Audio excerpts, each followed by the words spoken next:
Your Spaceship Music Collective. This is Sick Set Bro, a misguided adventure through the social fringe of the music industry. I'm your host, Dom Maple.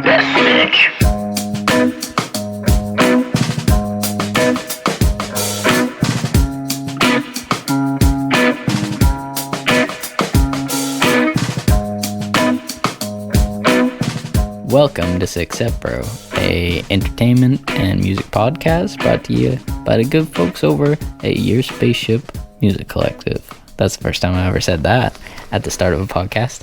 I am joined, as always, by Money Mike and Andrew Fernandez. I balls it up every time. Can somebody give this man a nickname, please? I'll go by just actual nickname from back in childhood, which was Nandez. They just shortened down to Fernandez. Nandez. I don't know. I think we should open it up to the listeners first. At least give them an opportunity to see what the suggestions are. put a poll up somewhere, just so I can have a sound effect, because I'm like Money Mike and Andrew. Okay. There's no sound effect for Andrew. If anyone can find one, please send it my way. I am Dom Maple. As always, we're here to give you the music news and a special. This is our 30th episode, by the way, everyone, which is a big milestone. It's not even that big a milestone, but I mean, we should be on like episode 100 by now, you would think. But no, we're on episode 30, and it's our Christmas special, I guess, our Christmas bash.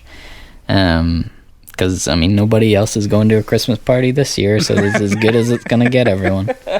I brought a glass of brandy with me. Let the festivities begin. Guys, I'm gonna get it all Christmassy too. Hold on 2 seconds. Oh wait, I like the sound of that. No. Oh, for all our audio listeners, Mike has virtual snow on his screen. I've got a couple of other surprises for later on. I can't wait. For all the visual the viewers of the show. For all the visual people, if this never enticed the audio listeners to go subscribe to our YouTube channel, now is the time. If you want to see the shoddy effects, if you want to see Money Mike surrounded in shitty looking snow, now's the time. We're getting all festive up in this place. This is festive. The festivities start right here. We got I was trying to think of like a Christmas thing to say instead of a jam-packed show, because it's always jam-packed, like a Yule log stuffed show. Cracker show. Cracker. We got a cracker show. I know, that's what We've got a cracker show here tonight. Yeah, we got there's some news about Glastonbury. There's some news about Bandcamp Fridays. We got the big question that we put out to everyone. That's a new thing we're doing. We're going to put the big question up before we film the episode to get your hot takes. And we're going to talk about a e-zine later on, which is an electronic magazine for all you old people that listen to the show who aren't hip. And it's called Stranger Dais, and we want to talk about that too. And most importantly, we are going to reflect on a terrible year, but a good year for music. And we're going to talk about some of our favorite albums that dropped this year, our favorite tunes and favorite moments, because we won't be seeing y'all until, what did I say, January 6th, I think.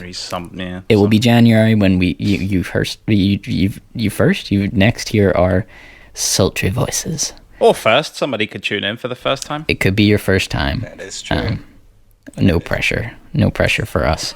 So first things first, Glastonbury, the Evises that run Glastonbury made a comment just today. I seen it. I don't know if it was up before today, but it's the first time I was seeing it, and they commented on Glastonbury 2021. I actually should have looked this up, because I the only thing I remember was Glastonbury 2019 didn't happen. Am I correct in thinking that? And then they said there was going to be a huge one in 2020. Yeah. And then it got postponed, because I'm pretty sure Paul McCartney can't play that. I think. Almost 100%, but it's so weird. It's like the years have blurred to me, because I think we're all on the same page here, where we're still processing March, and I don't understand how it's Christmas in 1 week. I don't know how we're there. So I really forget when Paul McCartney said he was going to play Glastonbury, but I think it was this year. I forgot today was Wednesday, so... Yeah, that sounds right. I never know what day it is anymore. I don't know what this year has been. But anyway, Glastonbury 2021, still not a sure thing, which isn't surprising, but I feel like people needed to hear that because we don't know. We don't know what position we're going to be in. How can you do it?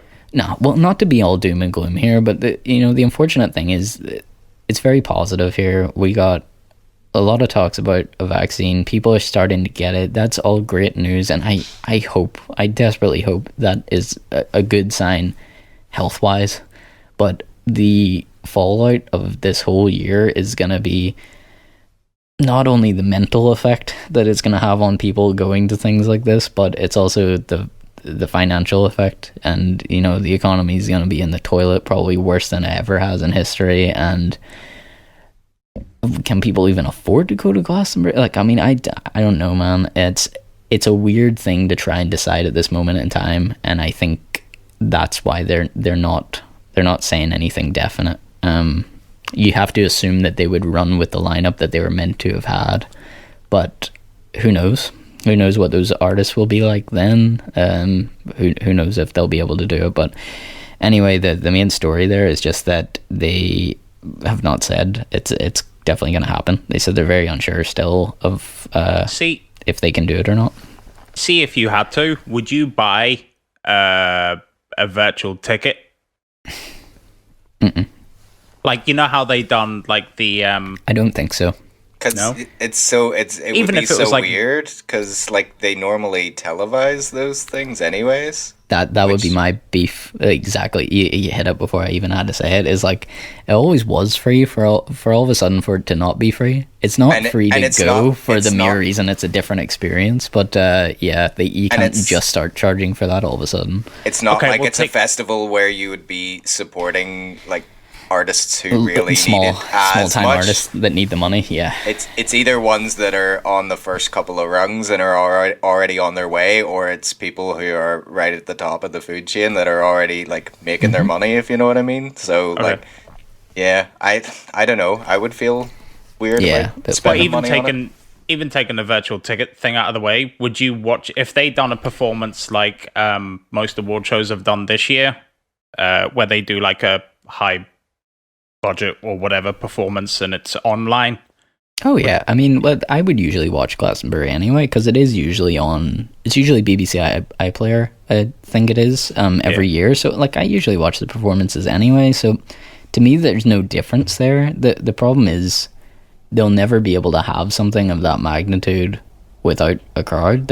It's pointless. This is something we're going to dig into a lot later, but it's just not the same as, I don't know, say, Bombay Bicycle Club. I think just last night they had a virtual stream ticketed show that they've been promoting for a long time off the back of the fact that they just got back together after a very long hiatus to make a new album at the start of the year, and then said they were going to set off on this big tour. If I could be wrong about this, but it was maybe like a 10-year anniversary of their first album or something like that, and they were going to do that, and they never got to do the tour. So they've been trying to keep themselves sustainable. Yes, a big band, but probably one of these bands where it's like they're big, but they're like, I mean, they could still use support here and there, definitely. So they done a live stream show for that, but I mean, they've been prepping for it for ages, and it was like trying to say, oh, we're sorry we didn't get to do this, and it was a one-off thing. And if memory serves, you bought the ticket to the live stream and you got the Live at the Brixton Academy live show album from them digitally free. So it was kind of like you bought an album and you got a free ticket to a virtual show. I don't know, stuff like that is fine in my eyes, but Glastonbury, there's no point doing it without a crowd. There's no point in doing a big televised event where there's no one there. To me, that would be dumb, and it would be way too expensive.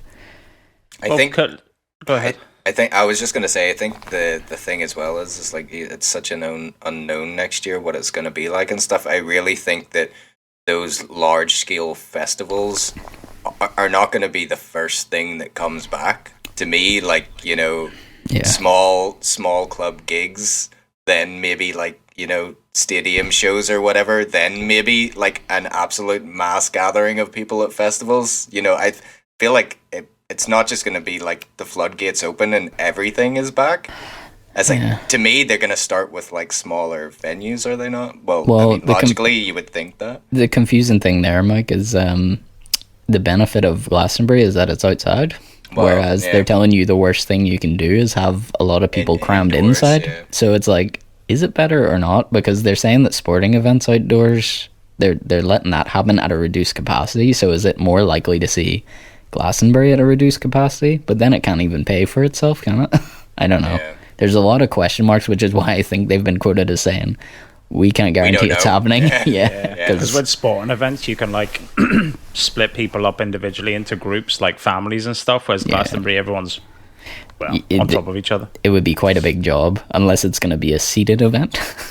I mean, there's people like the likes of, I know it's a different thing, but kind of the site entertainment, but like Bert Kreischer, Rogan, Chappelle have done like Drive, where they're like on cars and stuff. Yeah.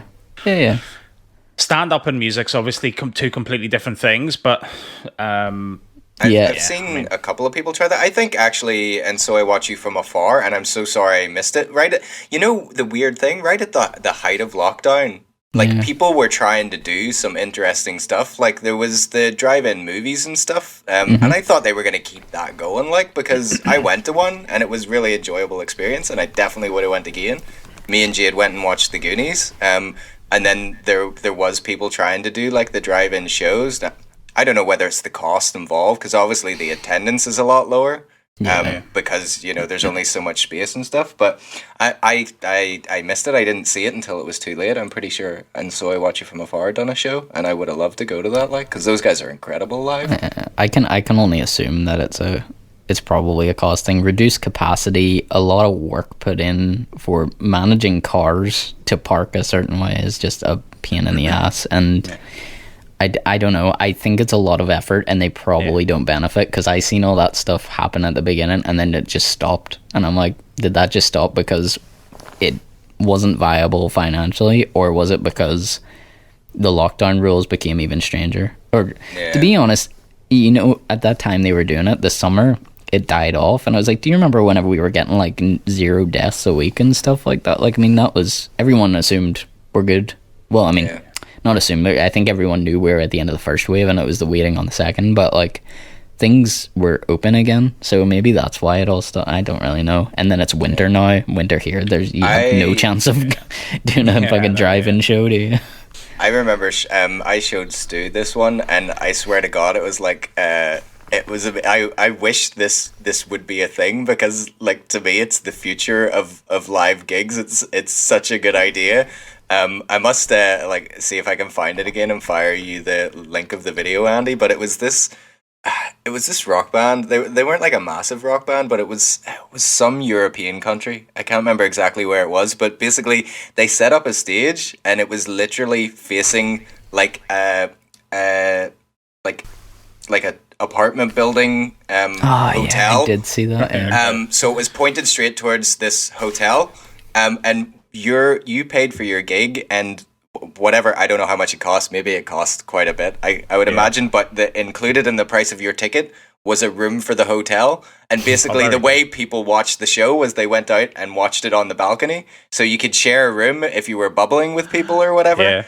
And then like you have your drink and you watch a show right in front of the hotel, and then you just have a place to crash right behind you. It's like, that's so amazing. That's luxury.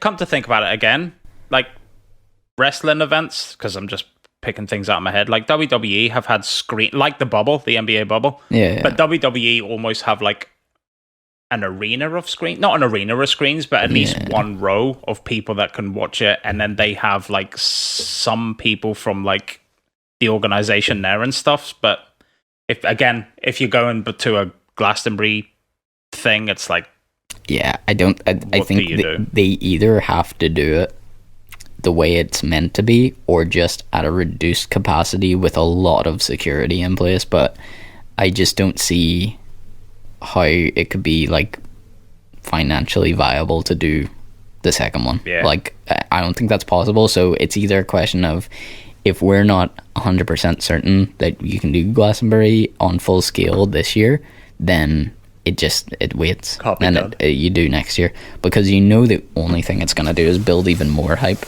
That'll be like 3 years without Glastonbury or something wild. So people will be ready to go. If you can't do it properly, don't just do it delay at all. it. Yeah, that's right. You know what I mean? Yeah. Oh, Cyberpunk. Sorry. Oh, for fuck's sake. That's right. Carry on. That's not talking about Cyberpunk. So we need our own gaming podcast for that, Andy. And I shouldn't be on it because I don't care. You and Mike can start a gaming podcast. Right. Yeah, so, oh God, we talked about that longer than I thought we would. The good news is that Bandcamp, they emailed if you're signed up to Bandcamp, you probably have an email from them. Before you go with good news, I'll just change it up a little bit here. What's happening? Segments. That would be a happy moods equals Snowman Mike. We're still waiting on Snowman Mike, audio listeners. There he is. My lord. Mike is now a terrifying snowman. I think I'll just do the rest of the podcast like this. Michael Snowman, everyone. Don't get distracted. Are you in Moscow? Yeah. My name is picking up all the nicknames. You need to get more for Andy. My name is Michael Vincent Snowman. Michael Snowman. That's gonna freak someone out. Yeah, I know, it is actually terrifying. Please, if you've never subscribed to us on YouTube, now is the time, because this is some scary shit. I hope that the YouTube still is this and not the earlier. I'm gonna have to find it. Keep it for as long as possible, and I'm sure it will come up as a thumbnail that I can choose. Or else I just screenshot and use it. Yeah, so the good news is Bandcamp emailed all its users to let them know about Bandcamp Friday.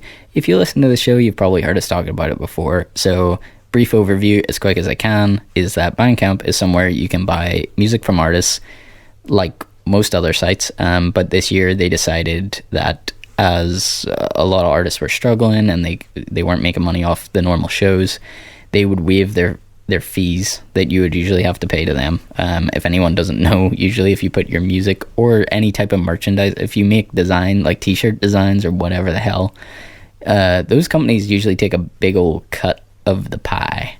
So you design it, yes, you can make a bit of cash on the side, but usually the lion's share goes to the company that you put your products on, like, because they're giving you the platform to sell it to people, unless you're going to sell it yourself.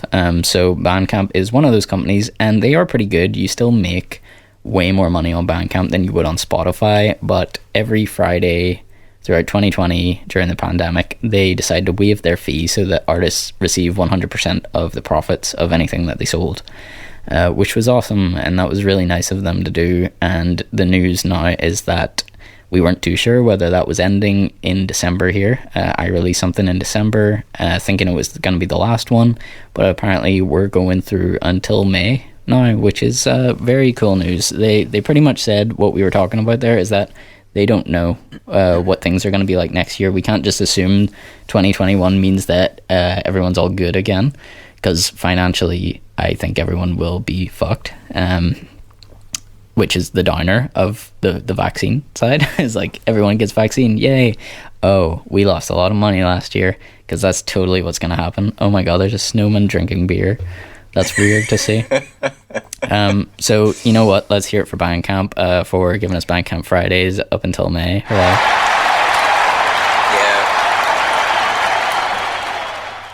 I'm so glad that's still happening, because I kind of came a little bit late to it, and I'm glad I'm going to get more opportunities to buy stuff and know that it all goes to the artists, because whenever I eventually did kind of like twig on to the whole thing, my reasoning or my thought behind it was like, maybe not every month, like, but every once in a while I would treat myself to like a vinyl record that probably cost like £20 or something like that. Mm-hmm. So the last Bandcamp Friday I went on there and I'm like, I'm just going to spend £20 on music and see what I can get.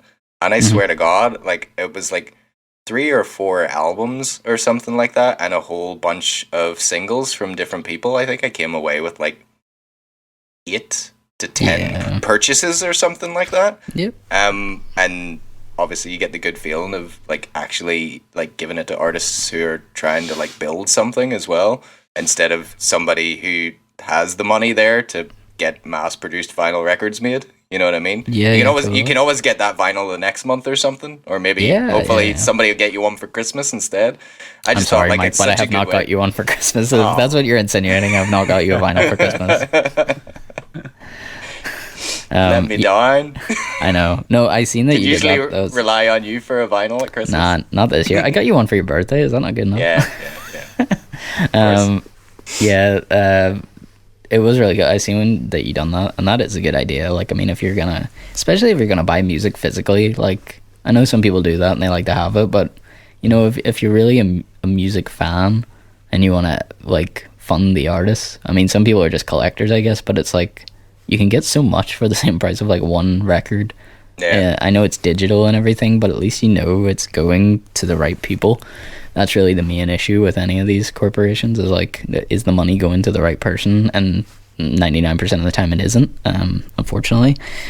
But I mean, that's business. I'm not angry about it. A lot of people get really pissed talking about Spotify and stuff. I was like, dude, it's a business model. What are you gonna do? Like, I mean, it's definitely not fair, but has business ever been fair? I'm not surprised.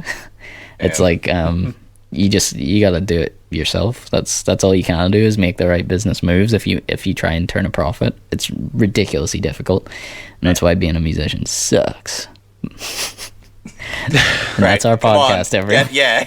Keep it cheery. This is the Christmas festive episode. Keep the festive mood going, everyone. I'm gonna pour another brandy. As he reaches for another drink. By the end of this, it'll just be ranting. It'll brandy be makes me saddy. One big long smarten up dumbass section. Oh, we haven't even done that. Oh, I just hit myself in the head with a brandy bottle. Whoops. There you go. That's bad. Yeah, but that's good news from Bandcamp. Brandy Camp. I'm fucked. I'm fucked, everyone. That's good news from Brandy Camp. Thank you, Bandcamp, for all your good work this year. I mean, the cool company. I mean, there's no way, other than good publicity from the likes of us, they're not benefiting in any sort of way from this. So yeah, that's very cool that they do it. So, hey, you know what I might do? And I swear to God, I'm getting worse at these, that I don't pre-prepare them, but I made it a segment, so I'm going to have to wing it. Okay. I'll just think of the first thing that annoys me, because a lot of stuff annoys me in life, everyone. And it, I could make a whole podcast called Smarten Up Dumbass, where I complain all day, but I won't. I'll just do a short one. Time to get real, man. Time to talk shit about the things we can't stand. Ain't nobody out there's getting a pass. Smarten up, dumbass. There was nothing better than seeing Michael Snowman bouncing around to that on the old video. That? Did you re-record that? No, I'm not that obsessed, Andrew. No, I just thought it sounded... It's like, there was some mixed tweets I didn't quite get the first time. I would have pissed myself laughing if he'd added in his harmonies from last week's episode. Nah, it would have been too much. Don't want to overkill it. It's simple and raw. So you know what, and this is coming off the top of the dome, but this is something that I seen over the last couple of days, and I feel like I keep seeing it, and it's starting to really tick me off. But I'm going to try and not get annoyed and realize that it's mostly because people maybe aren't educated enough on this topic, right? So the thing that I keep seeing is that people make fan-made movie posters, okay? Like, people make those, and it's a thing that just someone's made. The movie studio hasn't made it.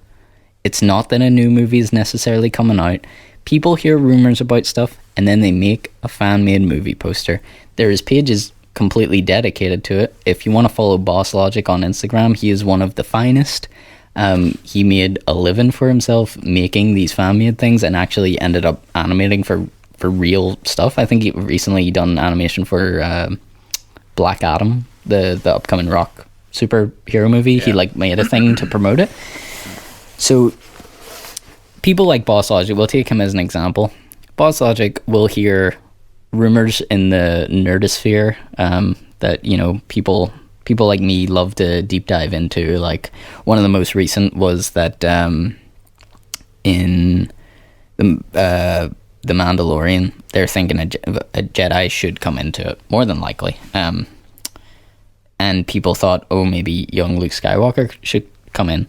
So people were talking casting rumors for it, and they were like, you know who would be great is Sebastian Shaw.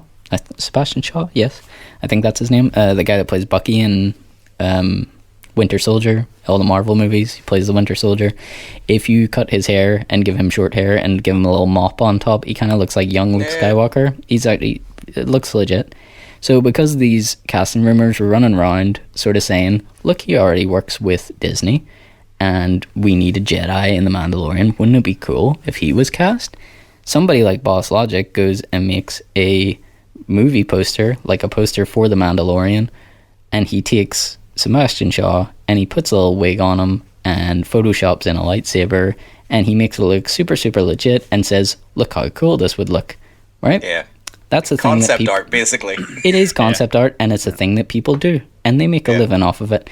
So I am fucking fed up with people not understanding that these are not released by the movie studio, because somebody will take Boss Logic's work, or anybody who does that sort of thing, post it on a Facebook page that is sponsored for like movie rant or movie facts or something stupid, and they'll have this poster that is clearly a fan-made poster, and people be commenting. People be commenting like the thing exists. And whether or not they're happy with the casting, whether or not they're happy with the poster they've gone for. And I'm like, Jesus.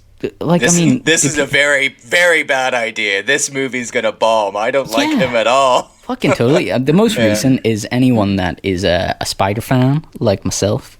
Probably been hearing a lot of rumors about the old Spider-Man 3 coming out, and the fact that it's been confirmed that Jamie Foxx is returning as Electro and Alfred Molina is returning as Dr. Octopus, which begs the question, what the hell is the story going on here? Nobody's heard much else, but the assumption is that there's some sort of live-action Spider-Verse, because Alfred Molina played Dr. Octopus in Spider-Man 2, the original Tobey Maguire ones, directed by Sam Raimi, and Jamie Foxx played Electro in the Mark Webb ones that had Andrew Garfield playing Spider-Man. So people are assuming that there's going to be some sort of crossover where all three Spider-Men will be in it. But still, until now, it has not been confirmed that there will be three Spider-Men. People don't know that Tobey Maguire is going to be in it. People don't know if Andrew Garfield's going to be in it. We don't really know if there's much to this at all, other than flying through the multiverse like for 2 seconds and seeing these two characters randomly. Like, but there's a poster. But there's a poster that have all three Spider-Men on the front. Yeah. And people are commenting like it's a thing, and it's really pissing me off, and I want to say something, but then I don't, because I don't want to be an internet asshole who's just annoying. But it's like, the funny thing was, Tom Holland was standing in the middle, and like Tobey Maguire was on the right and Andrew Garfield was on the left, and some of the comments were like, Tobey Maguire looks so good with a beard. It's like, I'm glad they give him a beard for this one. And I was like, that's just a picture of Tobey Maguire with a beard. He's not actually in this movie. We don't know if he's in this movie. And somebody was like, why is Tom Holland the only one who gets a name on the poster? And I was like, because the poster isn't real. The poster is not real. But that just sums up Facebook in general. Just, if you post something, it's true. With some people. Well, you know what? That is the whole problem with Facebook. It's fucking not. Smarten up, dumbass. Smarten up, dumbass. Time to get real mad. Time to talk shit about the things we can't stand. Ain't nobody out there's getting a pass. Smarten up, dumbass. I think there's some telephone deets in the middle of that as well. That's kind of like a remix. I feel I always have to do that because people don't know what I'm talking about whenever I say phone deets, but that's what it means. I'm not talking about your details, I'm talking about your deets. Oh, that sounded weird. Sorry, everyone. Keep my deets out of this. I'm talking about deets. So, y'all, that brings us to the big question this week. For I will only explain it one time, but I'm going to start trying to do this in the new year. We'll pick a big question for the podcast whenever we have one, and it'll be the hot topic, the one that we're going to delve deep into, and we'll try and post it up a few days before we go live with the show to get y'all hot takes on it, to see what everybody else thinks, and we can sort of have those different perspectives bounce off the three of us on this show, which could be very cool if you take part. So please follow the Facebook page, see whenever we post stuff like that up, and yeah, we'll keep it going week to week. So the big question this week is something that we touched on at the start, and the question is, will live shows ever be the same again? More or less. I know that's a very big, wide topic, and we could probably talk about it for about 5 hours, but we'll try and just not do that and condense it down and just try and break down what we think about this. It's a bigger question than it seems on the surface, because it's not just about will COVID go away and we can do gigs again. There's a lot of things to consider, but I think just to start this topic, can I just ask a question? Can we all just have a second to say if we'd feel comfortable going to a gig, say, in February? I know there's no way of knowing, but say, would you go to a gig with me in February? Because I don't feel comfortable about it. Mike, how do you feel on that? If I was to invite you to a gig in February, do you feel like you would be happy to go? I don't think February. It's really weird to even sit here and like put a date on it, because I feel like you're then attempting to predict the future. Like, my first reaction was to go, nah, not February, but probably summer. But what does that mean? Like, how, it's just because everyone's been promoting to you that everything will be fixed by spring, which is why I thought it'd be interesting to suggest February, because is a difference of 1 month, because they're saying that it will be fixed by March, most people. So if I invite you in February, is that bad? But if I invite you in April, is it okay? See, this is the thing. Yeah, it's weird, but for me personally, with anything that's went on with like the whole lockdown thing and stuff, it's my opinion has always been like, I personally am not going to be the guinea pig. I'm not going to be the first person rushing. Like, the Binny gig. The Binny. I feel you wanted to get I wasn't going to say anything. The Binny gig. I've got some of your brandy here. I was going to say, what's in those beer bottles, my Snowman? What's in those beer bottles, my Snowman? Yeah, no, I was just sort of thinking there's another section for smarten up dumbass. But like the whole thing, like with the shops open up again, and like everybody needs to just be the first person in the shops and stuff. It's like I'm not that person, so like whenever live gigs happen again. I'm so sorry. It's your Snowman face, and I knew this would happen at some point in the show. And I was like, the audio listeners are going to be. This is really what I was going for. Yeah, I'm talking about something serious, but you can't take me seriously. That's what I was hoping for. You know what's getting me more than anything, audio listeners, is that Mike's trying to make some really good points, and I can tell he's kind of angry about it, but because of this filter on him, all I can see is his eyes, and sometimes his eyes will look directly in the camera with anger. Yeah, like that. And that is funnier than anything that we've talked about. So continue, Mike. I'm going to try not to look at you so I can actually just hear you out. My eyes might look angry, but my happy snowman face keeps this nice and cheery and festive. But yeah, no, my point is just like, I'm not one of those people that's gonna be rushing back to the first of anything, be it like shops opening, be it live gigs being back and stuff. As much as I want to support live music, it's just I don't want to be at an overly crowded thing. Maybe it's just like the whole like anxiety of crowds or something like that. But like, yeah, I think like it's pretty okay, I think, to say that February is going to be too soon for anything to be happening. Okay. fingers crossed summer, maybe, but again, you're just plucking things out of the air. I do know, though, that I am, like, because we have talked about this as well, I am very keen to get back out and doing things again, and as soon as I feel that it's safe to do so, I will be at movies, I will be at live shows, because I really, really miss all that stuff, and I think there's, like, no substitute for, like, the feeling of watching live music. Yeah. You know, you can't really, as much as it's good that people are trying to, like, diversify and do live streams and stuff, you can't really capture that sort of vibe and stuff of going to, like, a bar and stuff to watch a live show. So yeah, and we'll touch on that more. First, Andy, will you come with me to a gig in February? Do you have a gig planned? It seems Tom Abel's just booked the show. It kind of seems like it's like some form of like existential question, but it's actually me just trying to get numbers for like what would you guys feel about a show in my cold cabin workshop in February? Would you all be up for that?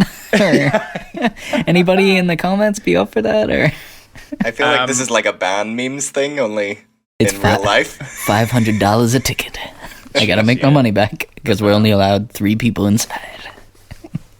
Just quickly, my thing is with the whole way that this has gone for a year, and the paranoia and the fear that people have gone through. Is there ever going to be a time, regardless of vaccine or not, or when it opens or not, is there ever going to be a time where people will feel comfortable in any crowd? Which begs the question, does it matter how early you start or late you start? If this thing's around for as long as the flu's around, and we just have to take vaccines every 2 years or whatever it's going to be, is the fear ever going to go? So the question is then, would you ever go to a gig again? Yeah, that's a very good point. That is a very good point. And like the fear, like I said before, has been instilled in people's brains, and some people have been so scared that they haven't left anywhere for 8-9 months. Yeah, almost like stop living their life. Yeah, exactly. Yeah, they've had to change their life drastically to even just try and survive and stuff. So me personally, it's a personal choice to whoever wants to. I don't think anyone should that early. Yeah. Fuck, it's a really hard question though. I know. A music gig? Probably not. Yeah. I'm just saying for argument's sake, because because of what the government are saying, there's a lot, like, I didn't really just pluck it out of the air. It was slightly strategic, because like I think the interesting thing about picking a month like February is, well, it's 1 month after January. It's only 1 month before March, which would be the start of your spring there. So it's kind of like,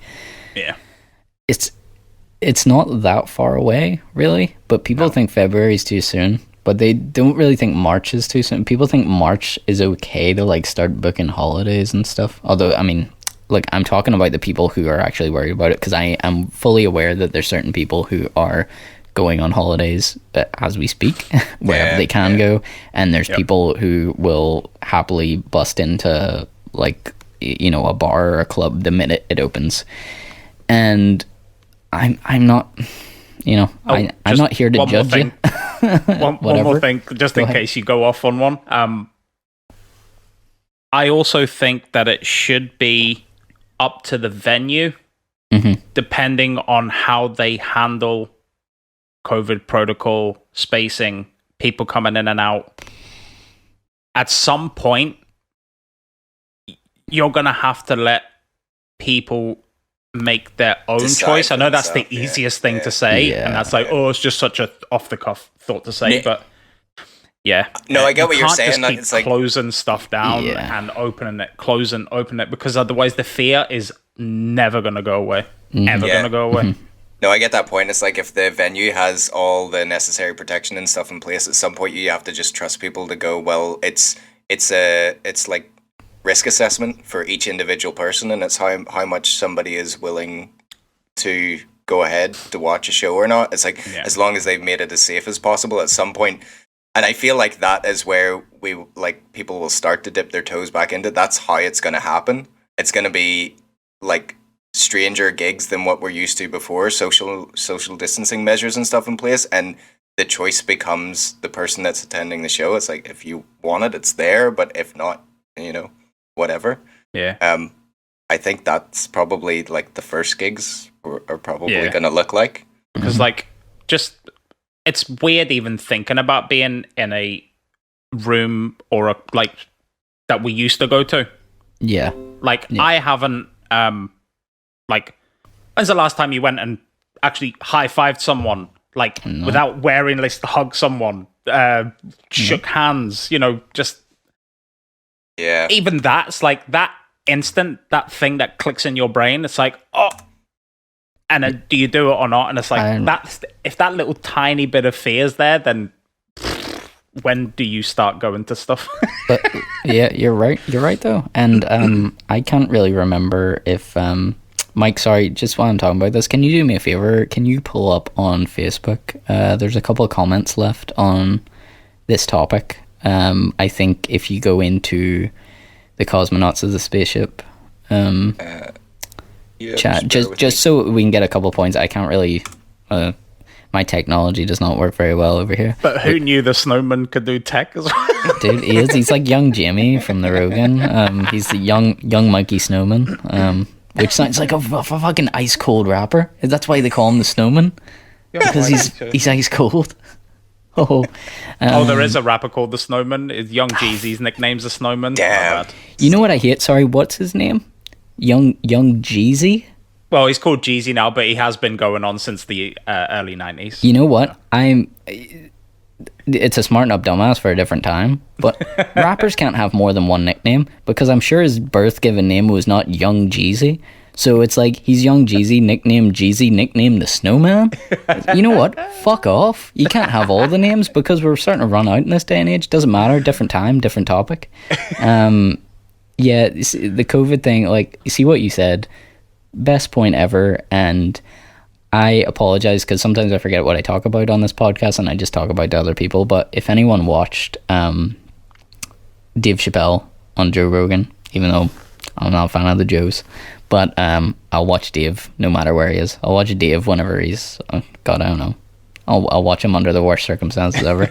I'll still watch Dave Chappelle. But he talked about how everyone had this crazy moment of change. And he just put it better than I ever could have. Where he was like... He was doing a show one night, say a Friday night or something. I can't remember this verbatim, but he's doing a show on a Friday night. He does the show, that's fine. He goes backstage afterwards, and he's his team's watching the news, and they start scaring the shit out of him. This in March. So then things start getting really bad. The next night, it's he's walking down the thing, and he's heard about the COVID stuff, and people are like, oh, Dave, putting their hands out, shake my hand. And he's and then he's the difference is, I thought about it. He goes, I never would have thought about it in my life, but it's somebody reaches their hand out, I just shake it. But all of a sudden I'm okay, I'll shake your hand. And then he shakes their hands. And then afterwards he's I'm talking to people, and he's and I'm scared shitless that I touch these people.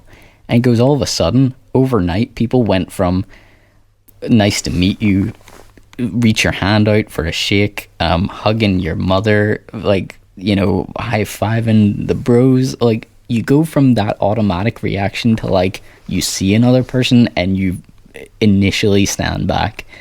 And it's, don't get me wrong, it's the right thing to do, we gotta, but it's that's crazy how quick that changed. And if anyone thinks that this will not have a long lasting mental effect on everyone, you're in denial, for sure. Because I know I'll watch a TV program. I said this exact thing last week. It's you watch something and you see two people meeting for the first time. You watch a Come Dine With Me, and they come through the door and they kiss each other on the cheek or something. You're you're disgusting.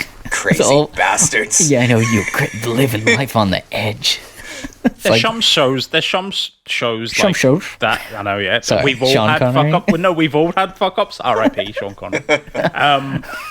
Yeah. There's some shows. sorry. We've Stu's been passing the brandy about. I know. Well, at least we've all had one now. So It's a Christmas episode. We're just getting festive. We're even. there's some shows that now have to put a disclaimer at the bottom. Yes, when it was recorded. This was recorded. I could be so wrong, but I think we talked about this last time because it's like it's weird that they have to justify themselves. They're just like filmed pre-COVID or pre-pandemic, and you're like, all right. Yeah, it's like watching because I watch like street food videos on YouTube and stuff, and it's like they're making subs and all that stuff, and everyone's like picking pieces and taking them out, and you're just like sitting there vomiting in a bag in your couch. But it'll be like watching Mad Men or something, and kids running around playing astronaut with black bags over their heads, and you're like, yeah, I know, and he's just like, have fun, kids. Here, that's so crazy. Weird. I'm actually rewatching Mad Men at the minute. Are you rewatching Mad Men? No, it's always a reference. That's the first episode, isn't it? Yeah, Doctor smoking in the doctor's office. Drink driving when he's in the car and he's like, I'll be fine. Yeah, he like takes a sip of his thing and then passes it out the window to his wife. The last episode that I watched, the granddad was letting the 8 or 9 year old daughter drive the car. Yeah, it's like for him. Go ahead. The 50s. Where nobody gave a fuck. Nobody gave a fuck. But yeah, the gig thing, no, February, no. Not for me, no. Yeah, well, look, that was, and I'm sorry, I'm just trying to dip our toes in the water here before we get into it. It's just sort of like an initial reaction of where we're all standing at, but I think maybe 90% of people would probably say something similar. I don't think a lot of people think February is too soon. But I think if you ask them the same question about March or April, maybe, and be like, yeah, I go to a gig in April. Like, it's funny how it changes. But I think if we sort of push in a little deeper into this now, into the kind of the more real, like, we're not even talking the social side here, but realistically what's going to happen here. A couple of people left some very informative comments on the big question this week, and I think if Mike sort of dips into a couple of them, you don't necessarily need to read them verbatim, but like just a couple of the points that they were making, because it was definitely about how gigs, especially on a small scale, are going to struggle to happen because of the uncertainty. I had to go to a couple of spots here. Just I think some people had replied on your page just rather than the Cosmonauts the Spaceship. But Ben McGee, shout out Ben. I think he's a regular listener. He is, but says, we have constant beef. We have beef over Dave the rapper. Beef going. Use have beef. Andy doesn't have beef over Dave the rapper. Neither do I really, because Ben, Ben, I listened to some Dave. I listen to some Dave. It's going in a different direction now. Yeah, this is not the time for this. Look, I'm just going to say, I don't hate Dave. I don't hate him. Don't think I hate him for a second. Is he, like, up there in my favorite things to listen to? Not really. I don't hate him. He's not as bad as a Joe in your book, put it that way. I hate Joe's more than I hate Dave's. And that's where I stand on the topic. And really, my only beef with Dave is that he changed his name. Dave. The Snowman has just become readily available because we're clear that Young Jeezy has too many names, which means he can give that up. So I'm happy to let him take it as well. David anybody Snowman needs my permission. David Snowman, maybe that's something. That would definitely hook my little ears in a little bit more. With an interesting name. I'm just being a dick. Yeah, sorry, go ahead. Yeah, so anyways, Ben is saying, at the very least, fees, insurance, and splits are going to be vastly different for the next year as ventures and promoters struggle to return to their pre-COVID heights. I think the need for the live industry has been stressed over the last few months, and people understand the significance, but whether that will translate into viable shows is an entirely different matter. Yes. Okay. Yeah. And that one of the points I would take from that is, yeah, it has been stressed, like, a lot. People have been really trying to drive the point home of how much you would need to support live music going forward here, and it's very hard. It's one of these things, it's like you can shout about it all day, but the reality is, like, you either got to do this or the possibility is you lose it. the reality is you lose it, because that's the thing. It ain't as easy to put on as you think, especially whenever there is the fear that there is absolutely no economical reason to do it in a struggling industry now. Because just to take and I won't name names of bars, but like, take a random local bar that you can think of that would have nights that would allow a small time promotion company to put on a show. They already take a bit of a risk on that, I would assume, unless if you're a band, you can go there and rent this place out, so you already pay them an upfront fee. They're not worried about that. That's fine. They're paid for the night. If you want to make money, you got to break even on ticket prices. That's fine. But there's some places, some destinations, especially in and around Belfast, where they will let these promotion companies do this, and they are trusting that you're going to make money on the bar. If there is any fear whatsoever of not doing that, which could very much be the case of people not going, then are they going to take the chance? Are they going to take the chance that somebody ends up with COVID on that night and they start blaming the bar because they didn't regulate things properly? There's a lot of big ifs, and the issue is it might be easier for them to just say this is not worth the chance anymore. And I think that's one of the points that is it's one of the points brought up by Ben there. I mean, there's a whole multitude of them, but it's like, it's that thing where maybe they will just be like, as you say, like, this is not worth the risk. No. Wait until it's too late. Until they potentially never do it, because you know what's safer? Not a gig where everyone's crammed into one room, but just having normal bar service, or I don't know. It might just seem it's too risky. I'm thinking more the bars do want it because it has been beneficial to them, but like, this is the thing, it's like the bars get back on their feet and the bars just open first because people will always go and have a drink, and they keep saying wait for the music guys to come in and do their live shows and do their promotions and stuff. And if they wait too long, some of these people are not viably going to be able to do this anymore, because the whole problem is that there's been people here struggling without, as we talked about this on the show before, like a regular income. Like, music was their life and it paid their rent and everything. There's been people that has been struggling for like whatever 8 or 9 months that we've been going on for now, and whenever live gigs do come back, people are going to need to, like, as in the people that put on these shows are going to need to dive in with 2 feet, and hopefully there's an audience there to help them, because they've been crying out. And I know here, I think our arts council has done quite well in doing different like funding programs and stuff, and they've definitely tried to help keep some artists and venues and stuff on their feet.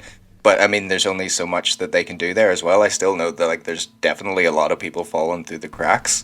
But moving on, another comment there. Somebody who will know very well what this all sort of means. Somebody who puts on live shows like just what you were describing in like a small venue. Sean McCann from BGO Productions, he says, and I think this is the general consensus with everyone. I mean, everybody says there's no replacing the feeling of live music. So he's sort of saying, I mean, live music will always have a place, but when it returns and in what form is a bigger question. A lot of venues will be worried about outbreaks and being shut down, and that may put them off wanting to put smaller gig nights on. So I'm concerned at the moment of a live gig void happening, where only places such as bigger established venues would be able to host stuff. And that means that a real lack of new musicians in that time, because like that's what BGO is all about, is like people that are literally just starting out, and they're so good with that. And as far as his comments towards like people streaming live shows, streaming is an alternative, but the issue there is many acts are streaming on low quality equipment such as phones. The benefit of playing a live gig is having access to a sound system and people who know what they're doing. For the most part, at least, he says. I imagine that we will see both live gigs and streaming become regular events.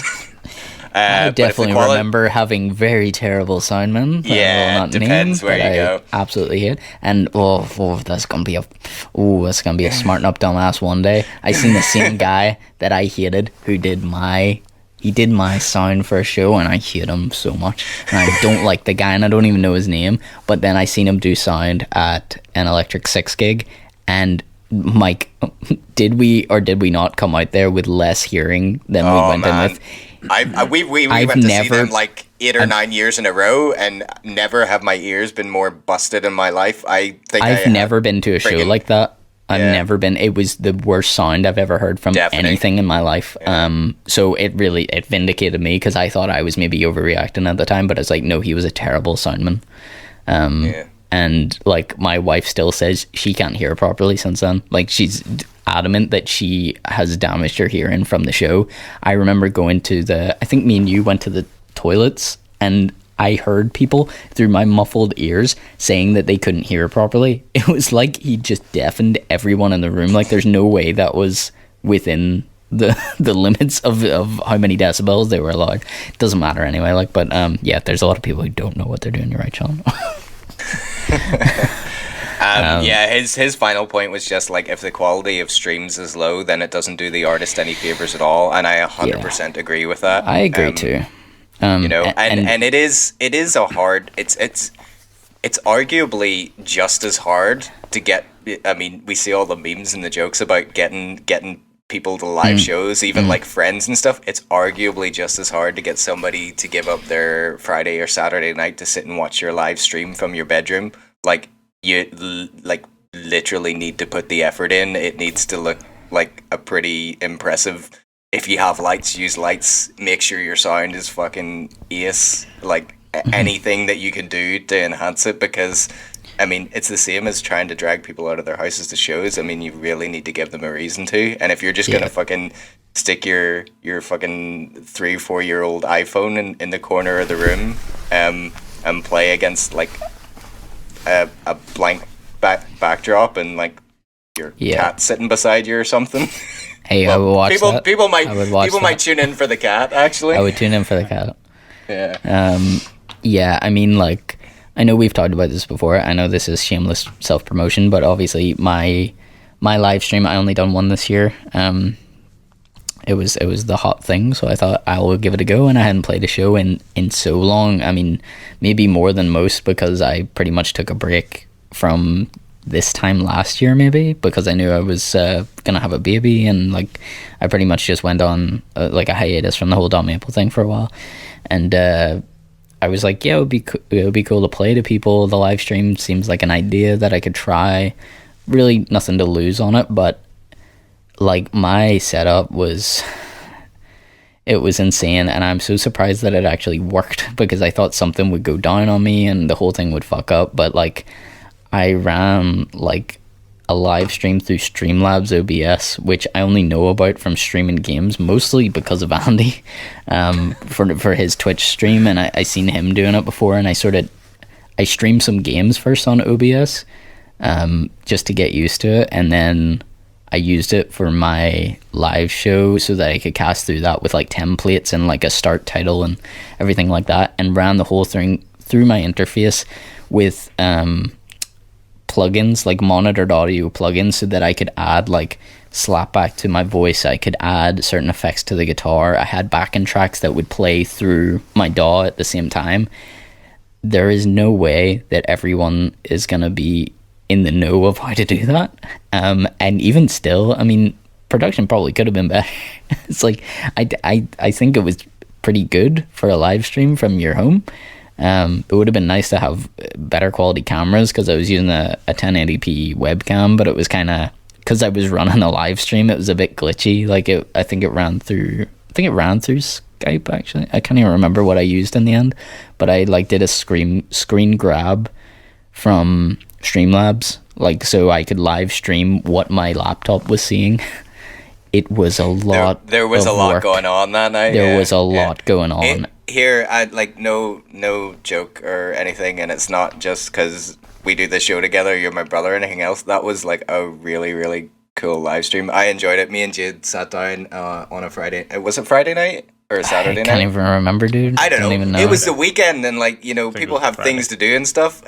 We sat down with a bottle of wine and sat and had a drink. Like, it was the same as we literally sat and watched Phoebe Bridgers do one like the week or two before, and it was the exact same vibes. Like, we really, really enjoyed it. Like, turned all the lights out in the house and stuff, and it was like, we're just gonna have music night and watch this. And then I think after your show, which was great, like, we ended up like fucking straight onto YouTube and stuff, because it just put us in a music mood and stuff. That's cool. But yeah, like, I mean, the live streams can work, but I was gonna say there, then Emma Loudon as well commented on the whole thing, and it's this whole thing about like people just dying to get back to live shows and stuff too, and I think again, like, the main comment is that maybe there will be more of a mixture now. It's like it's almost the same sort of thing as like, people are using like Zoom and Skype and everything a lot more than they ever did. So like, that will maybe be that dreaded fucking word, the new norm. Like, you know, there will be like a mixture of like, people are using those tools more. Like, maybe people will start doing the live streams more now because they realize that it is like an alternative outlet for the music. But she was sort of saying, I think that the fact that as an artist you get so much more from a live gig means they will be the driving force. The difficulty was getting people to come out to live gig nights before, so it could be even worse, or maybe people will appreciate it more now. Maybe more ticketing and reducing numbers might make the audience quality even better. I am an optimist. I think we won't see a return to the way it was before in the next few years anyway, but the change might have good and bad parts to it. I think a lot of us are just dying for that first show back. Yep. So that's definitely the general consensus amongst like artists and performers. Like, everybody just wants to get back out doing their thing again. Yeah. Can I just ask, Andy, can I ask you a question and I swear to God, don't hold anything back. Don't feel like you have to, not that Andy would anyway. Don't feel like you need to play to anyone in the music scene, right? We all know, because we've all been there, right? If there's a show on somewhere and your buddy wants you to go, sometimes you can't, or you don't want to, or whatever, right? So it's hard enough to get people to go to a show. If I'm trying to, like, we'll take a band that you really love, like, right, Korn, right? If Korn were playing a show live, it's obvious you would want to go to that show. If Korn were doing a live stream, but you had to pay £5 to watch that live stream, would you, and I mean genuinely, pay for that, or would you just be like, I don't really care? And that's a band that you really like. I'm trying to think. I might have done that anyway. That's good. I've done that. Yeah, I'm just trying to think as a like. I probably would, and I think I have. Yeah, I'm trying to think as a general listener, because it's hard. Is like, I mean, I'm a big music fan, but I'm trying to think realistically. Would I pay for a live stream of a band I enjoy? It's hard to know. The point that you're making, it's so much harder for a band that's trying to be established. Oh yeah. If you think, you know, will I or won't I for this big band that I really like, and that is definitely the way that I think. You know, yes. There has been a few big bands that have done stuff. I'm trying to think. There was one that I actually missed out on again. I didn't know it was going on until it was over, and I was like, I actually would have paid to watch that. Again, if you were in the mood to have like a music night or something at the weekend, yes, but like it's few and far between, even with big bands, that I would pay that money out for. So that was the thing that I wasn't so sure about, is like a thing that's gonna work for the future going forward, is like the whole ticketing and paying for a live stream. I don't know how viable that is, because like, especially, you know, at the stage where you're like trying to establish yourself as an artist, I don't know how many people you're going to get jumping on. No, this is coming from a non-music artist perspective, but I think if you're up and coming, or you're just starting, this was going to be my point at the end of the show, probably, but I'll dish it out now. If you're starting at anything, music, whatever, I think when you're starting, you have to just go for free, £1 here or whatever. Get your name out. And if it doesn't work, give it like a few years or whatever. But I think the important thing to do is, with everything being online and more of it, the stuff being online and accessible, and more ways to get money through different applications. Doing it for nothing sometimes, but putting your work out there. If it's quality, people will watch it and want to pay for it. Like, take Boss Logic. He's done it all for free at the start. He done it just as a hobby. Put everything online. His graphics, his drafts, his... he used to, like, put his work every week, his progression with his photos. People build a relationship with an artist. If they want to keep supporting that artist, they will find a way or an avenue to do it. Yep. But I think just starting, doing absolutely nothing, or not doing nothing, not expecting anything. Not expecting it. Yeah, that's... Like, I've been doing, not to talk about myself, but I've been doing the Twitch streaming thing since 2015, and I haven't got a penny from it. I just enjoy doing it, and sometimes I do it for 3, 4. Sometimes I play a game for, if I'm doing nothing all day, 8 hours on and off. And I do it just for the enjoyment, building the overlays, setting up the stream. You could play music back then, but you can't anymore because the MCA. But if you do it for the enjoyment, one day you're going to pop. And if you don't pop, you're still doing it for the enjoyment. Yeah. If you don't enjoy it, I'm not saying don't do it, but maybe look for other avenues to do something in a similar lane. Like, maybe do something else. I think doing it for free is like the best thing you can do right now. Because, again, not everyone can afford to go or afford to watch. Yeah. And that's going to continue to be a problem going forwards. It's going to. And then that's when you set up stuff like, again, you set up a tip thing. You set up a like Patreon every now and again. Yeah. You set up I don't know what else is there. Kickstarter. You set up just anything. You're trying to get those casual listeners, but then in that process, you're also hoping to pick up real, genuine fans that will stick with you, and they will take advantage of those tip jars and stuff. But if you're constantly screaming, pay me, pay me, pay me, it's off-putting. Yeah. It's such a hard, fine line to walk. Is the real problem, like? But I 100% agree with exactly what you're saying. Is like, first and foremost, you should always be doing something for the love of doing something, And also, if that thing doesn't work, then realize that's what it's telling you, is that it doesn't work, and change tactics or change sound or practice or get better, Go into a point. I think Stu actually, did you put it up in your Smarten Up Dumbass last week? I don't know, but like famous people that take other avenues of stuff, but they already are established. Maybe that's like, they've done 13 years of music. They know they can do music. They enjoy doing music. Maybe going to do, like, take Rihanna. She hasn't done an album forever, but she's done this Fenty thing. Yeah. And she's absolutely blown up on that part. She can come back and do music. Oh, yeah. But maybe it's the same mentality, or just on obviously a massive scale for her. That's almost the same. It's like, right, I'm tired of this. I've got nothing really to offer. I'm going to go and try and do something else and then come back.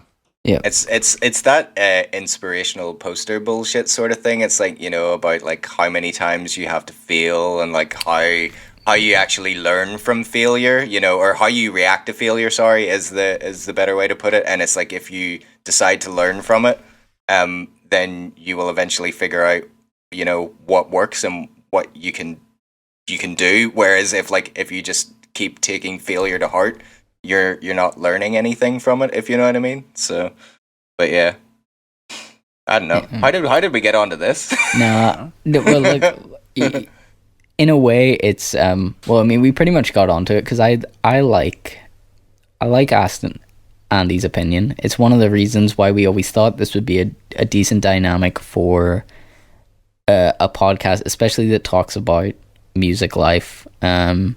For somebody that's been doing it since he was a teenager, which is me.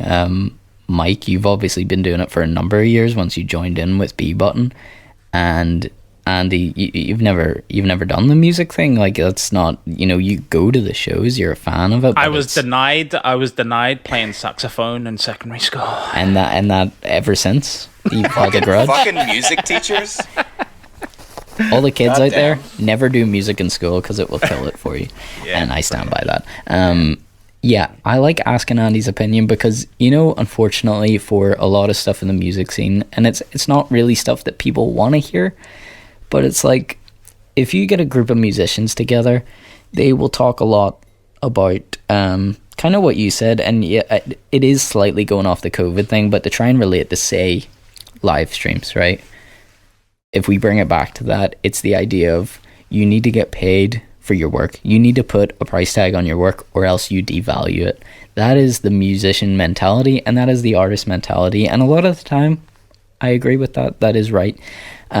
This is something we've never seen before, and as much as people don't want to hear it, we need to hear people like you, Andy. We need to hear a normal just person who doesn't have a stake in something like that say, if you've seen a price tag attached to my live stream as a friend, not even as like a local musician or a musician that you kind of follow and you're a fan of, but as your like one of your best friends, I'm putting myself in that bracket automatically. Hold on a second, I never said that. You can totally dispute that, Andrew, but one of your best friends, let's just say, and I say I'm doing a live show, but it's £3. It's like, even then, it's like, will my friends pay £3 to see me? And I know they want to support me, but it's like, you gotta take into account that, yeah, the pandemic doesn't just affect you as an artist, it affects fucking everybody. Everybody is struggling money wise, everyone's struggling financially, and they're also stressed and have more anxiety than maybe ever, and maybe they're worried about losing their jobs and stuff. It's not maybe the first thing on their mind is like, yeah, I'm gonna pay £3 to go to this live virtual stream to support my friend, let alone somebody that they've never met before. And it's like, that's the reality. So you know the way I like to think about it, as somebody who has participated in trying to like push music sales of our own in our band, and also somebody who listens to music, is like, every once in a while I always felt like you had to like fucking check yourself and remind yourself, it's like, how do I come to music?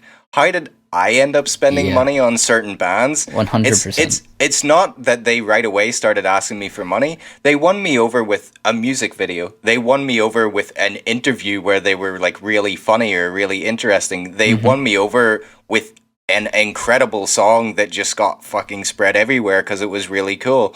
They won me over in some way that was not anything to do with money in the first place, but then it got me into, like, it's a weird way to put it, but it's like, I feel like whenever you get like really attached to an artist, you like you get into their world, if you know what I mean, and you like are interested in what they're about.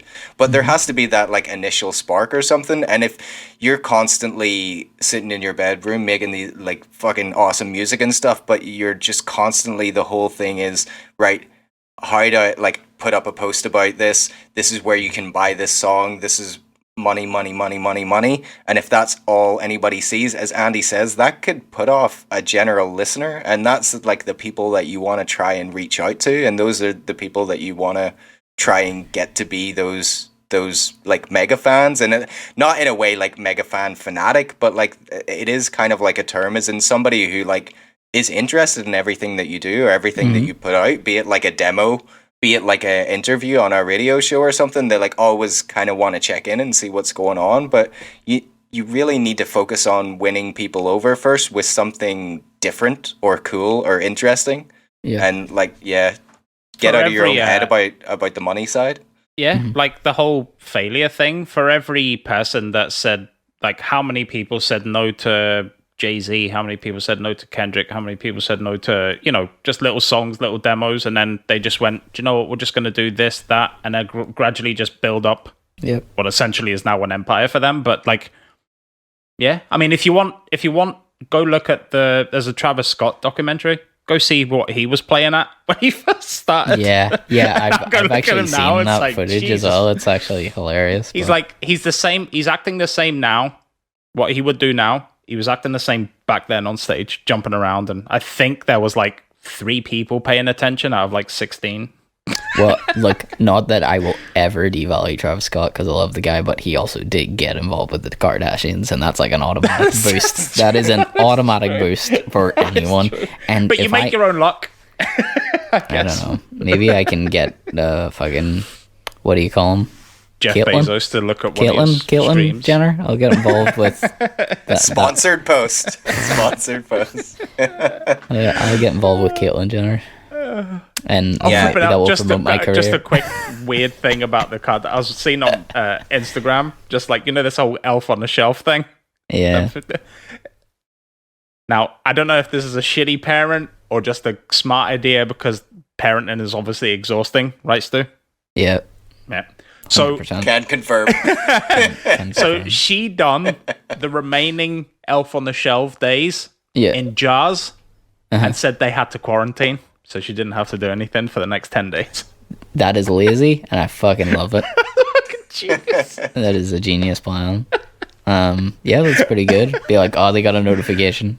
Yeah. They're isolating for 10 days. They got pinged. There was like a note next to like the jars, like the separate jars, and there was a note at the end they had to quarantine. You know what? Fucking, I have about 3 smarten up dumbasses this week. Can everyone stop saying ping? Can everyone stop saying ping? I thought I fucking heard that from you. Ping. You did hear? Time to get real mad.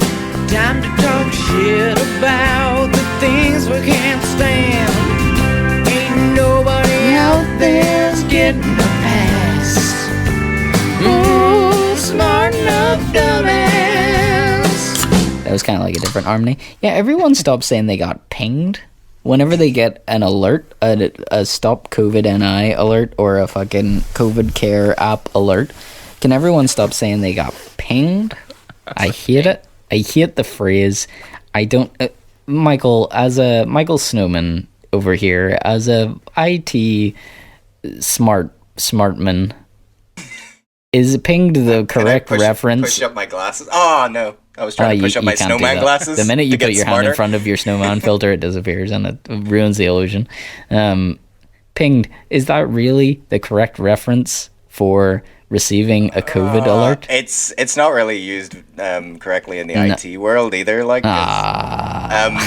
people always say, "I'll ping you across an email." And stuff too. That's wrong. A ping is sending a beacon, a fucking beacon of hope. And you send it at something, and sending packets from one computer to another to get a response. Packets it up. We're getting really nerdy now. You send a beacon of hope, and they packet it up, and they send it right back, and that is a ping, ladies and gentlemen. You know what I think ping? Do you know where I get ping from? Ping pong? Video game leveling up. That's what I think when I think ping. Ping. I've pinged. Ping. You level up. Sure, Borderlands, that's what it is. You ping. It goes ping across your screen. Well, and it goes up. Fucking everybody's been using it wrong, and I'm very angry about it. You're just annoyed because you've heard it far too much. I've pinged twice apparently. There's been people pinging all around the place around you. Like, you know what is like, I stand above the rest because I've pinged and I've also ponged. I've pinged, and then I pinged again, and then I ponged. Which is my phrase for coming back from a ping, if you didn't get that at the time. That's whenever you return to work after your COVID notification, you ponged whenever you walked in. You're like, I've ponged, everyone. Pong. So that's a positive phrase. We don't need to play it all. It's fine. You get it. I can come up with a different sound effect.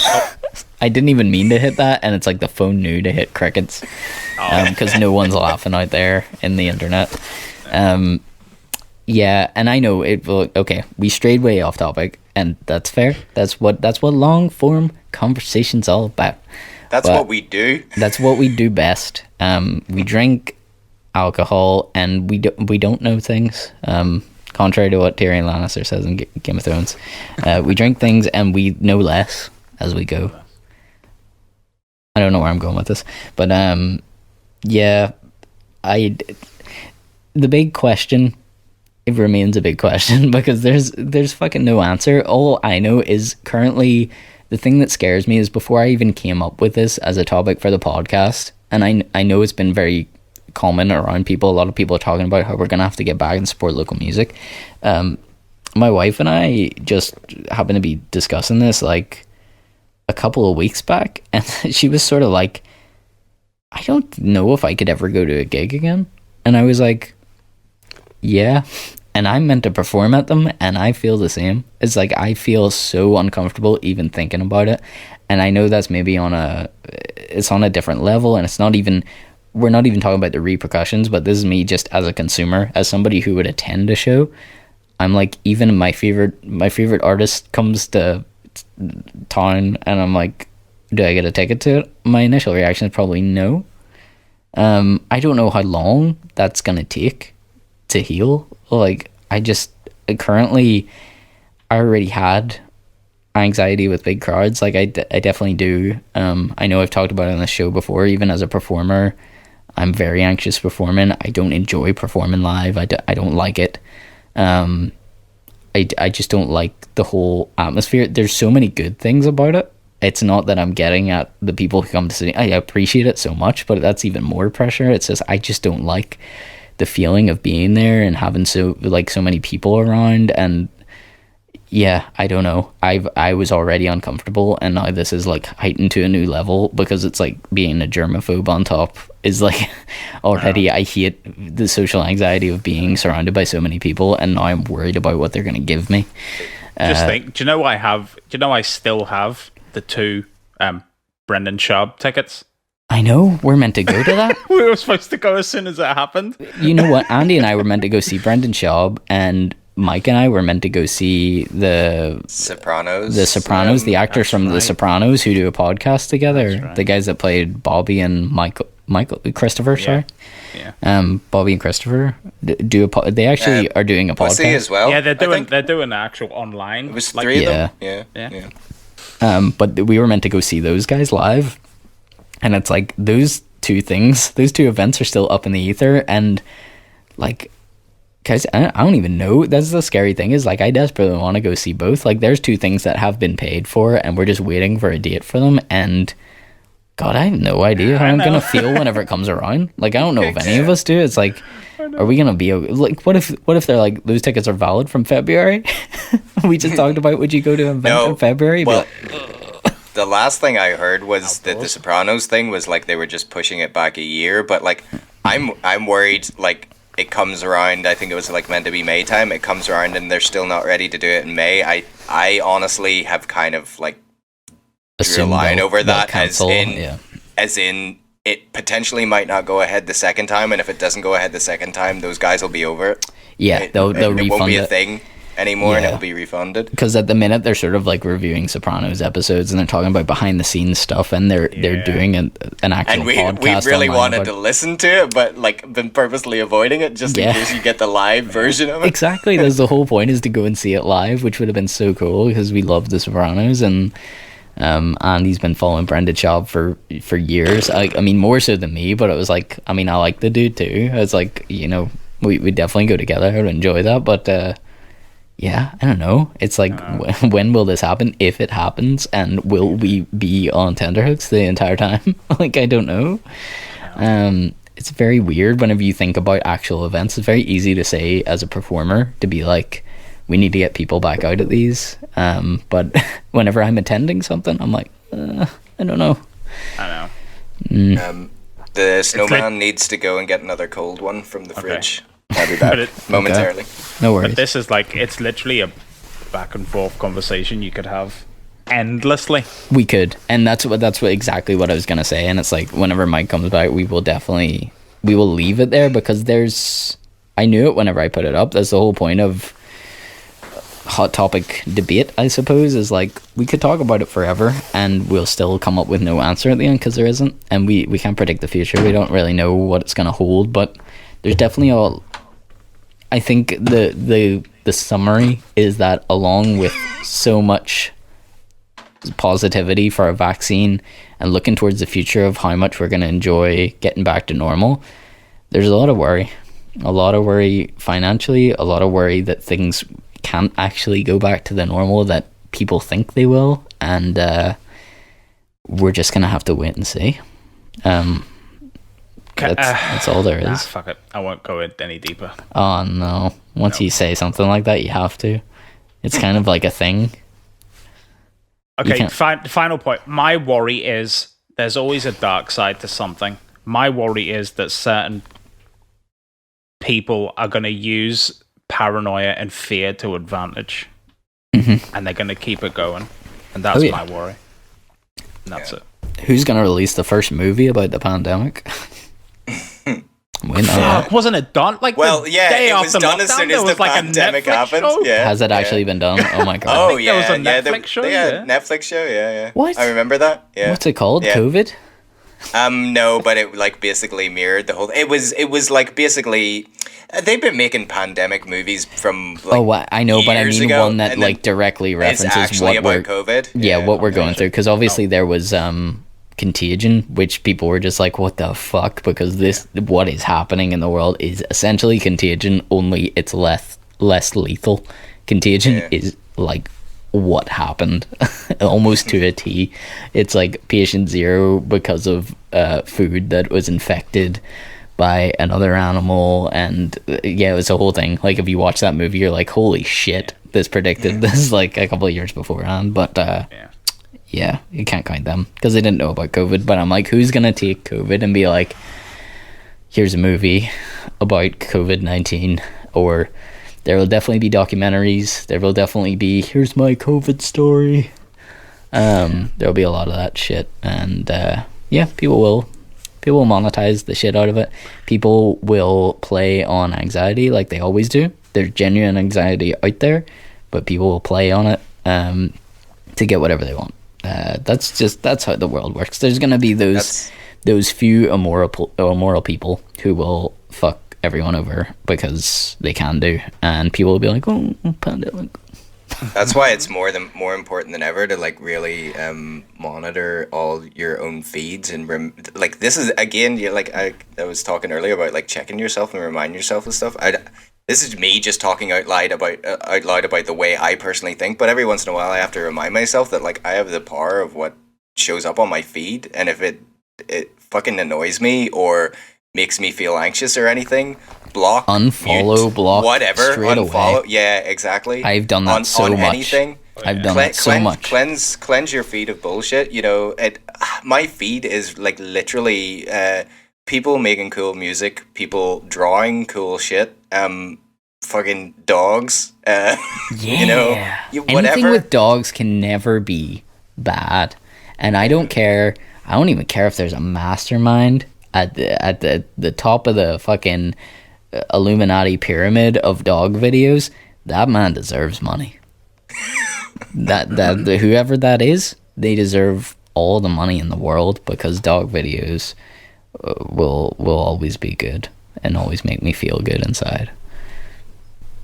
So if you take nothing else away from the podcast, away from the podcast, it's that I like dog videos. Take that. And you can... Hi, I'm Don Maple, and I like dog videos.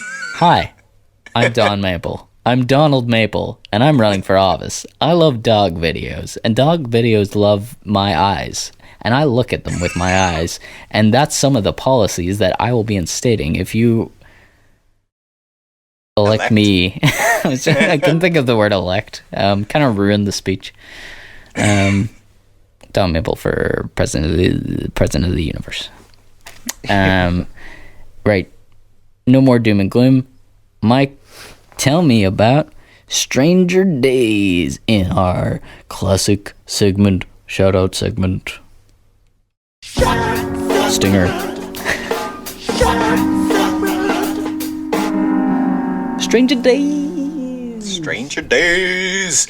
It's like there's not enough e-zines around. Have you ever thought that? I've thought there's, I had that general rumination the other day that there's not enough e-zines around. It's because people over 20...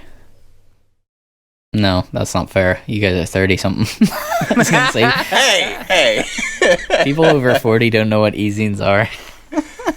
Well, turns out there is a very good e-zine called Stranger Dais. It's a relatively new thing. It's their first edition came out in July there, and it's really, really cool. It's got it's got music, obviously, music focused, but it's got artists in there. It's got comedians in there. There was like a section on like tarot cards and stuff. What? The snowman thing all again? of a sudden started getting to me again. I am so sorry, everyone. Just seeing Michael Snowman. Really, I know. I just assume right now. You know, it's making me hyper focused on a topic, and he's like talking so seriously, and those eyes are moving around. It's the only thing that is humanoid of the snowman. Do you know what I thought would be really creepy? Like if I just look this way and I just Grinch. All right, just the corner slowly. Of your eye.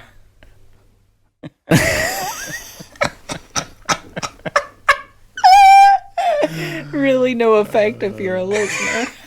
But oh Jesus! Just follow the YouTube channel. There's never been more of a reason to follow the YouTube channel.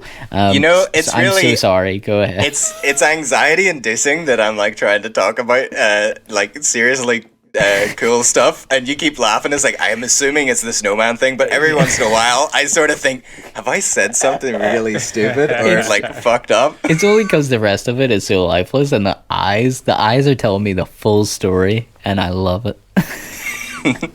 So tell me more about you know what, the only other comment I just have to get out of my system is that e-zine is it's so slang, like it's too much slang, is that like a zine is already slang for magazine, but do we have to put an E on there as well to make it electronic? It's like you're trying to tell me it's an electronic magazine and it's an e-zine. I don't know. That's so call much it what slang. you want. Like, dude, it's a website that has like information on it that you should be interested in, and it's really, really cool. Yeah. Tell me more. Yeah, I was gonna read out. It's kind of like I don't know, like what you want to call like mission statement or whatever. But there was a little bit in their first edition and it kind of like really resonated with me because I can remember it was way back, like I don't know how many years ago now we started Your Spaceship, but whenever we like just started thinking about this whole idea of doing this thing, it was kind of along the same lines of the way that we were talking about just wanting to do something for the scene and like give people a platform and stuff. But I'll read the guys from Stranger Dais their words because I really feel like if the podcast listeners hear this, it might like get them interested in what these guys are all about. Cool. So hi, I didn't think we would be meeting like this, but here we are, and I'm glad we are. This bedroom publication is the stuff that bohemians fantasize creating. Born from bizarre world circumstances, birthed in protest to unfair power dysphoria within our local scene, here because we are. Celebrating local talent should never come with compromise. The zine that follows is a shared effort amongst creatives from all walks of life, working together to ensure everyone is seen. Thank you so much to everyone who has made this a reality. This shows just what we are capable of when we pull together. We are united. We are the scene. Yeah, so like I say, it's like there's like really cool artwork on every single page. There's interviews from musicians, there's interviews from comedians, there's like astrology stuff, there's poems. It's like really, really informative. It's good in that it's concise. It's not too long. It's like bite-sized. It's just enough that you can read it and you're not going to be like, wow, this is like a big thing to try and tackle. And they've had three editions since July, so it's not even monthly. You know, it's not something to try and that's difficult to keep tabs on, if you know what I mean. Yeah. But I just love their whole attitude and ethos towards just trying to give people a platform, because we always talk about it on this show. It's just so hard to get whatever you're working on out there, and just to put it out there, like, I mean, obviously we talk about music all the time, but we have also tried to venture into, like, if anybody has anything to shout out that isn't just music, like art, you know, creative stuff whatsoever, we're up for talking about anything on this show. A multimedia conglomerate, as they say, whenever they don't know what to call themselves. But I mean, it's at the end of the day, I mean, I know the three of us in particular are like, we're just super nerdy about everything music and film and games and comics, and I mean, there's just so much. We're just if you're a creative, as they say, somebody who just has that part in their mind, it's just like you just want to be in everything. It's like anytime someone has a story to tell through some sort of medium, I'm like, I'm there. Like I don't care. And the only one thing I just want to say about Stranger Dais, which like Mike knows the most about this. He told me about it, put me onto it. I checked it out literally before coming on the show, and it's like I really just have to, first of all, give props to the guys that make that thing, because like it's not easy. It's the amount of work involved. It's so much work, and I can appreciate that as somebody who's done stuff like this before, and somebody who has seen zines like come and go constantly. I know that makes me sound like I'm fucking I'm like 80 years old. I've seen zines come and go over history, but I fucking have. Like friggin' Citizen Kane here, media mogul. Rosebud. It was a sled. It was a sled from the start. Sorry. Family Guy reference.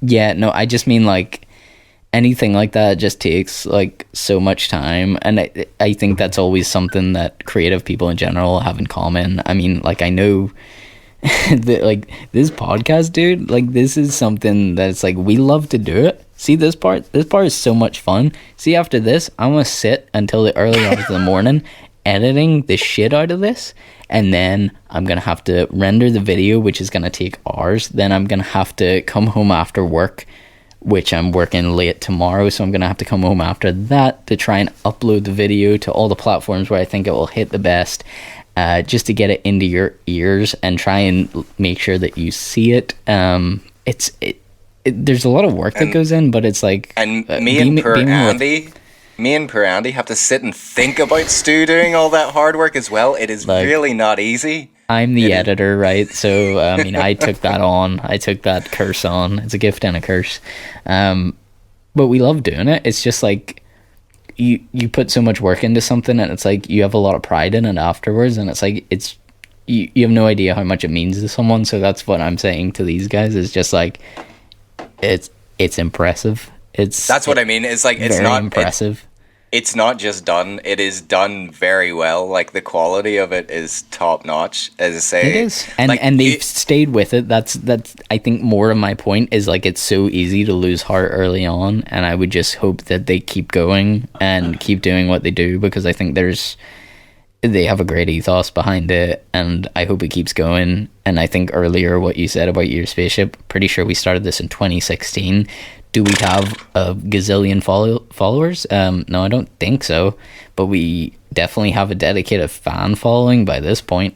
And we never would have got that if we didn't keep going, despite all the trials and tribulations of our own life. I mean, not just thinking that nobody cares about the show or cares about the collective or anything like that. I just mean, like, shit happens in your life, and it's very easy to be like, I need to take that thing and just not worry about it and put it to the side. But we always came back eventually, and yeah, I just maybe I'm getting off topic. I'm just trying to say, like, man, no, I appreciate you're definitely still on topic. I appreciate it. The topic is it's hard to fucking do things. It's hard to stay consistent. Anybody that does things is amazing, and they deserve some fanfare soundboard round of applause. There it is. Sorry, it only took me an awkward amount of seconds. That was literally an awkward amount of seconds. If you ever wanted to know what an awkward amount was, it was that much. You were mid brandy. Not too much. I didn't not give you too little. That was mid brandy. Yeah. What I would say, like, about this Stranger Dais thing, which we always encourage people here listening to the show to do as well, is to literally just, like, if it's piqued your interest, check it out first of all, because, like, I'm telling you how awesome it looks, and you won't actually know what I mean until you take a look at the magazine and see how cool it is. But first and foremost, like, if it piques your interest, get involved and contact the guys. The whole thing is, it's I think they're inundated at the minute, but it is open submissions, and they try their best to, like, give everybody a platform. That's their goal, and that's always been our goal as well, and that's what I love about those guys doing this thing. And I think they have an Instagram as well, so you can check that out. We'll put up all the links because I don't want to get the tag wrong or anything. We'll maybe put it up in our post for the show here. But basically, there was a post on their Instagram that said, you know, like, open submissions and stuff. Fire things through. We'll try our best to get it into the magazine. If there's anything that's time sensitive, like a release or anything, mention that, and that will be taken into consideration. But like, they're another champion for our music scene, and like, you know, go to them, seek them out, talk to them. They are nice people, you know. So I would definitely encourage anybody who's listening who is not aware of it yet to get involved over there. Stranger Dais, we fucking applaud you, man.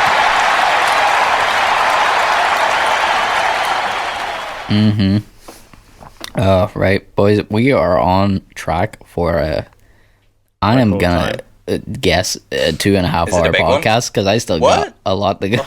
We're not here for 2 weeks, so we're not here for 2 weeks, so I don't see a problem because I'm not giving up early. I'm not giving up early here. Still on my agenda is I want to recap the year in music. That's something I definitely wanted to do. I think that's really the only thing left, but that's a pretty big segment. It's gonna take a while. And I'm also, we got to do our Christmas farewells to everyone for 2 weeks, which is gonna be emotional. And I don't have anything on the soundboard, but in post-production maybe I could add some emotional music to our goodbyes. As if we will never come back, but we definitely will in 2 weeks' time. So, who knows what 2020 will bring. Maybe we'll all be dead. I spilled brandy on myself bright. To lose effect of that whole that's why you need like joke. The Family Guy thing, and it's like the guys with the sticks just going off screen. Blow me out, Johnny. So I wanted to do a little bit of a part at the end of the show, which will probably be long because there's I'm sure we all have different opinions and different things that we want to talk about, but 2020 shit year, good for music. A lot of cool releases throughout. I actually tried to make, and I mean like everything for this podcast is because we do so much in our lives and we have regular jobs and like, you know, we do other stuff, Twitch channel, musicians, like there's so much going on. I kind of made this moments before I went on.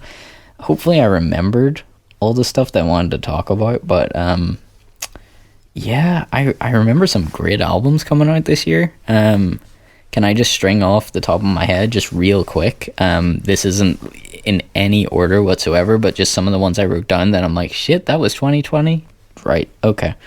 Because we all can't remember what took place this year and what took place last year. Whenever you said about this, it's like, you know, okay, I can remember like the last couple of months, like albums and stuff that we were talking about, but it's like, whenever you try and think back more, it's like yeah, I know. Well, I'm very aware that this little segment of the show will double up as a conversation about Kid Cudi's Man on the Moon 3, because we need to acknowledge that just came out, which, by the way, somewhere between the last episode and this episode, he released a record, Taylor Swift released a second surprise album of the year, and Disney announced like a gajillion shows, and that was just like fucking crazy to me. So yeah, my brain too much Star Wars. My brain almost exploded. It's never too much Star Wars, Mike. It's never too much, unless it's like the sequel trilogy, because it fucking sucked. Right, okay, just off the top of the dome, the ones that I wrote before coming in, Run the Jewels 4, anyone? By Run the Jewels, if you didn't know, that was something that came out this year. Jesus. Biba Doobie, we talked about her before. Fake It Flowers was her album this year. I'm just sort of rhyming these off. I'll sort of talk about them more in depth after. Thundercat. Am I wrong in thinking Thundercat released his record this year? Thundercat, yeah. It Is What It Is, which is hilarious because my cousin Taylor in Toronto says that all the time. Yeah. Anytime you talk to her about something and you get so far into a conversation, she's like, "It is what it is." That's kind of her catchphrase, so I find that hilarious. Phoebe Bridgers, Punisher. Another Phoebe Bridgers. You know that we all love Phoebe Bridgers here on this podcast. Childish Gambino, literally like the day that my son was born, he released a record that was incredible. Kid Cudi just last week, Man on the Moon 3, God, who knew that was coming? Well, I mean, we knew for maybe a month or something he announced it, but it's like 10 years after Man on the Moon 2 kind of just confirmed everyone, so it was a bit unexpected. It was like, what? Okay. And it's like longer than we've been waiting on Cyberpunk. Jesus Christ. Let's not go down that road.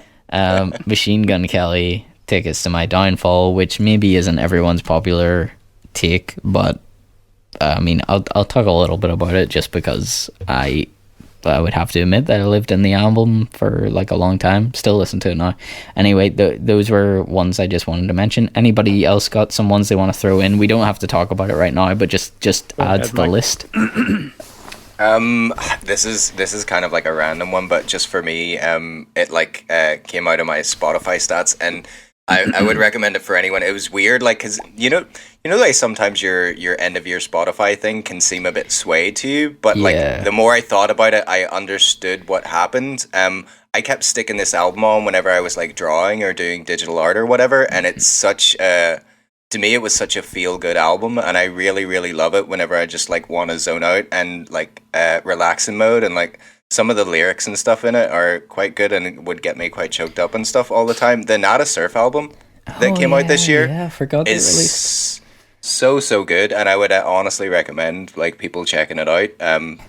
Yeah, I just love it for, like, that particular kind of mood. Like, if you're just looking to zone out, if you're, like, fucking, I don't know, drawing or whatever, it's definitely good for that sort of thing. But yeah, I don't know. Go over to Andy. I'll try and see if there's anything else that you missed out on there that I've been listening to. Well, there's no way I can think of everything I've listened to, because apparently I was just looking at my Spotify thing there, and apparently I discovered 834 artists this year.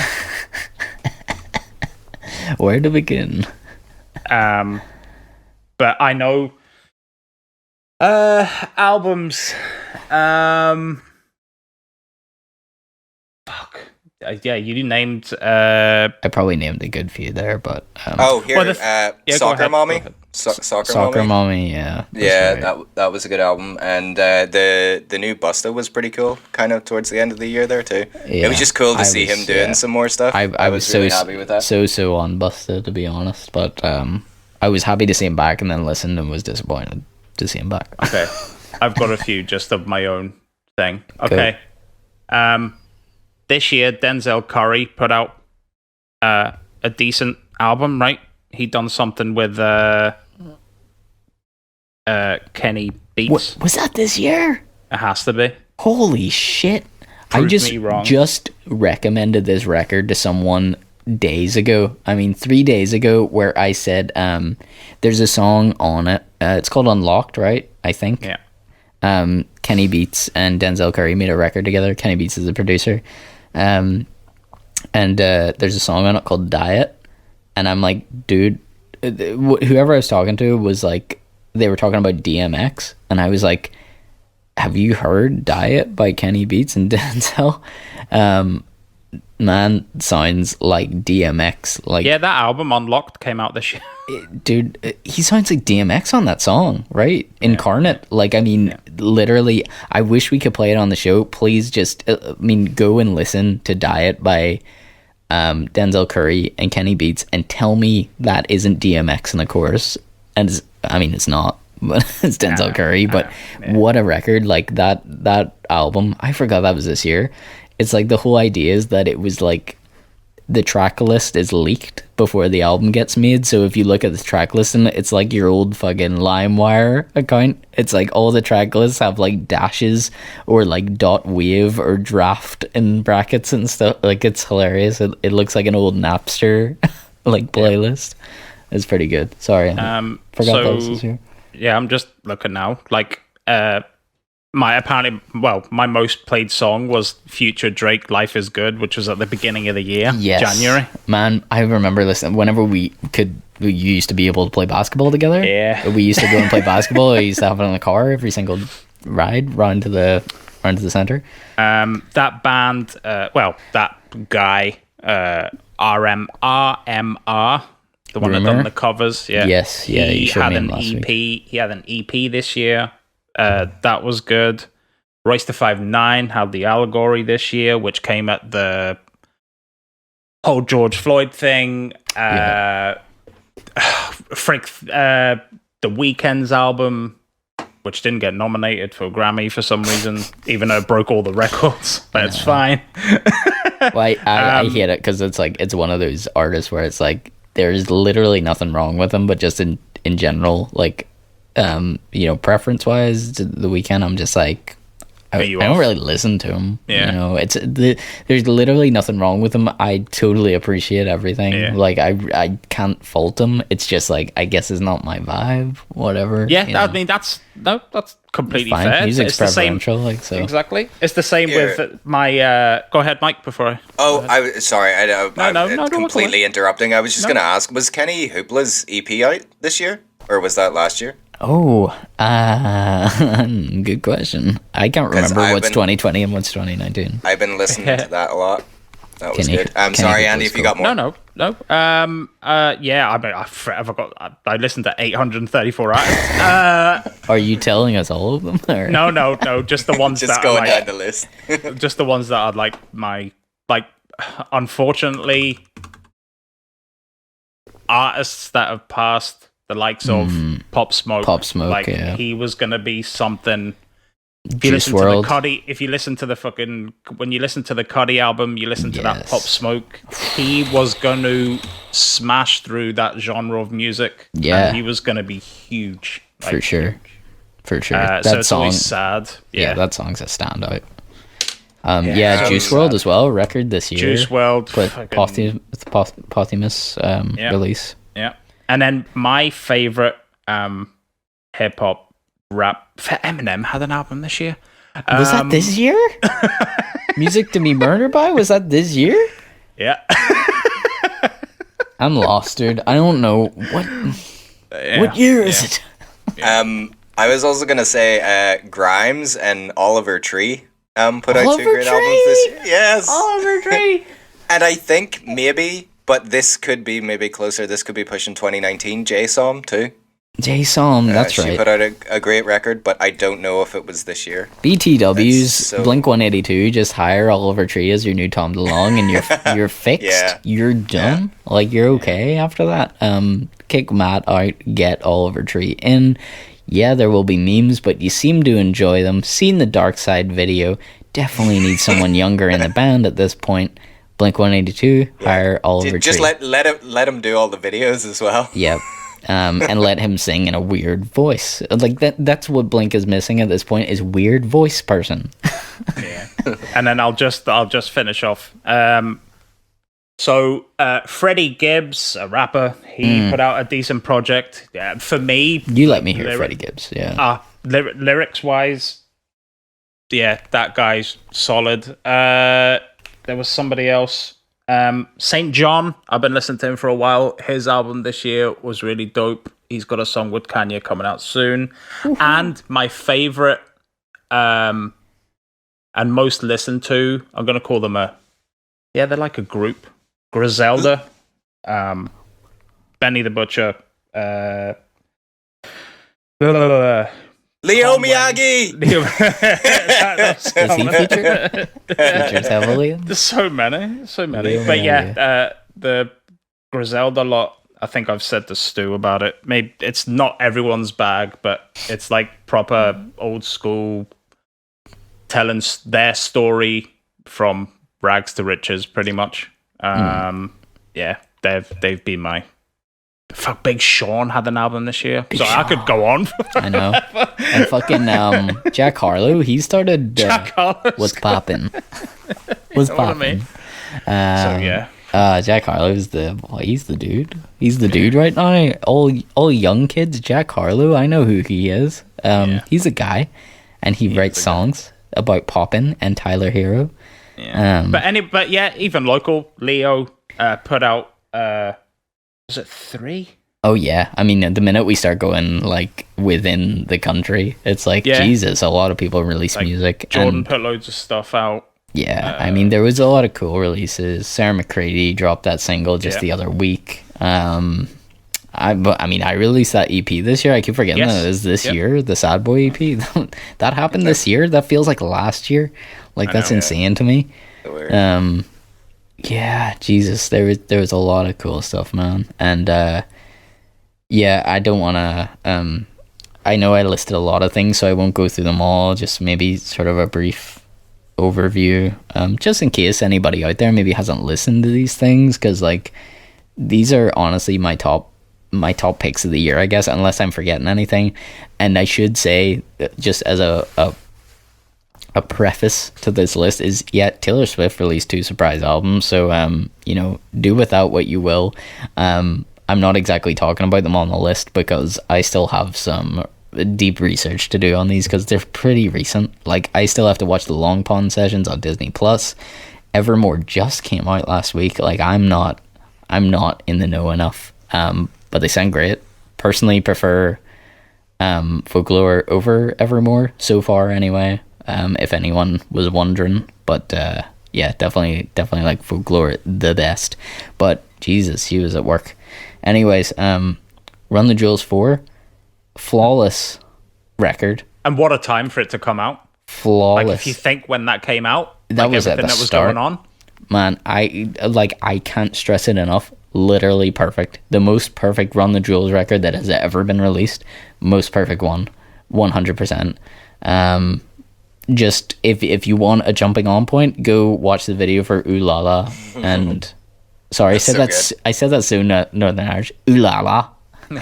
Go watch the video for Ooh La La over on YouTube's. On the YouTubes. Or I'll break your legs. Or I'll put your fucking knees in.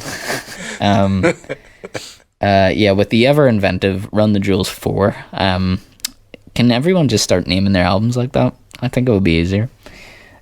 Just number them. Just number them. Like everyone. PlayStations or something. Don Maple. You know what? 3. Do you remember how that was a big thing whenever PlayStation announced that their next console would be called the PlayStation 5? I was like, yep. Good. Good. You know what, Xbox? Probably should have went down that route a long time ago. This one's called the Xbox One. It's not the first Series not the X. first Xbox, but it's called the Xbox One, but it's the most recent, but there was a Basically, first Xbox. There's a lot of X's in it.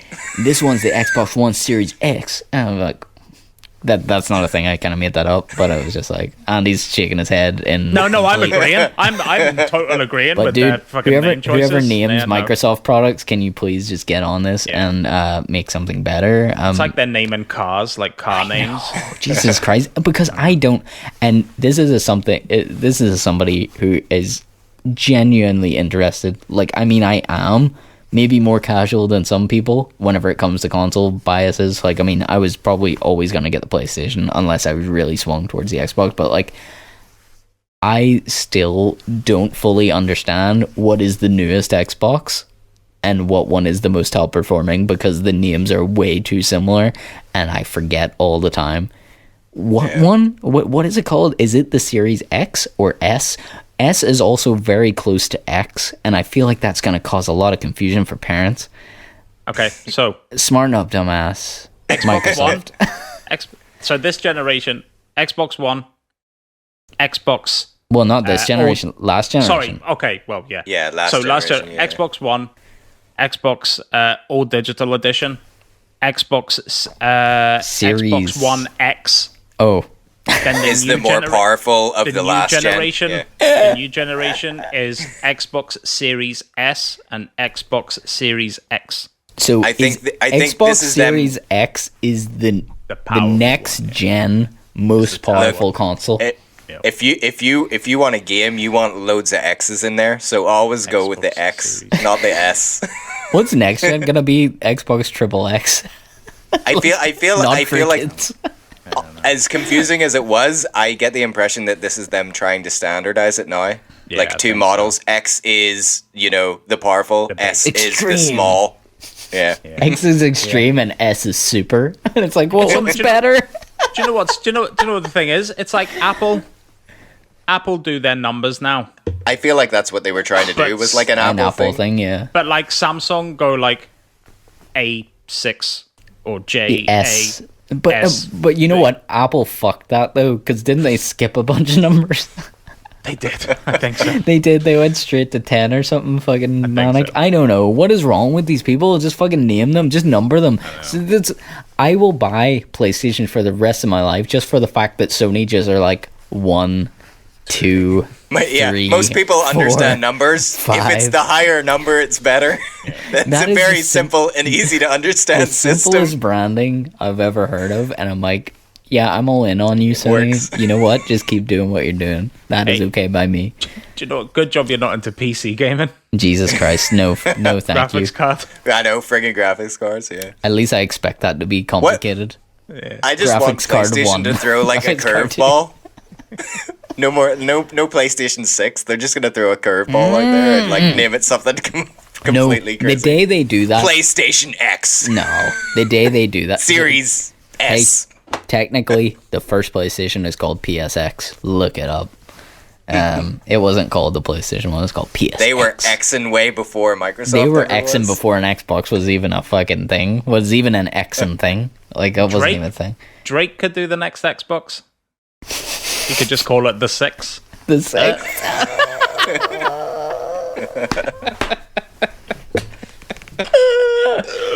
No, that'll be me. Drake will be retired, and it'll be Don Maple, your new sixth 6. representative. Anyway, Run the Jewels released an album this year called Run the Jewels 4, which I'm very up on the name. Look up Ooh La La, as the Northern Irish say in France. Merci beaucoup.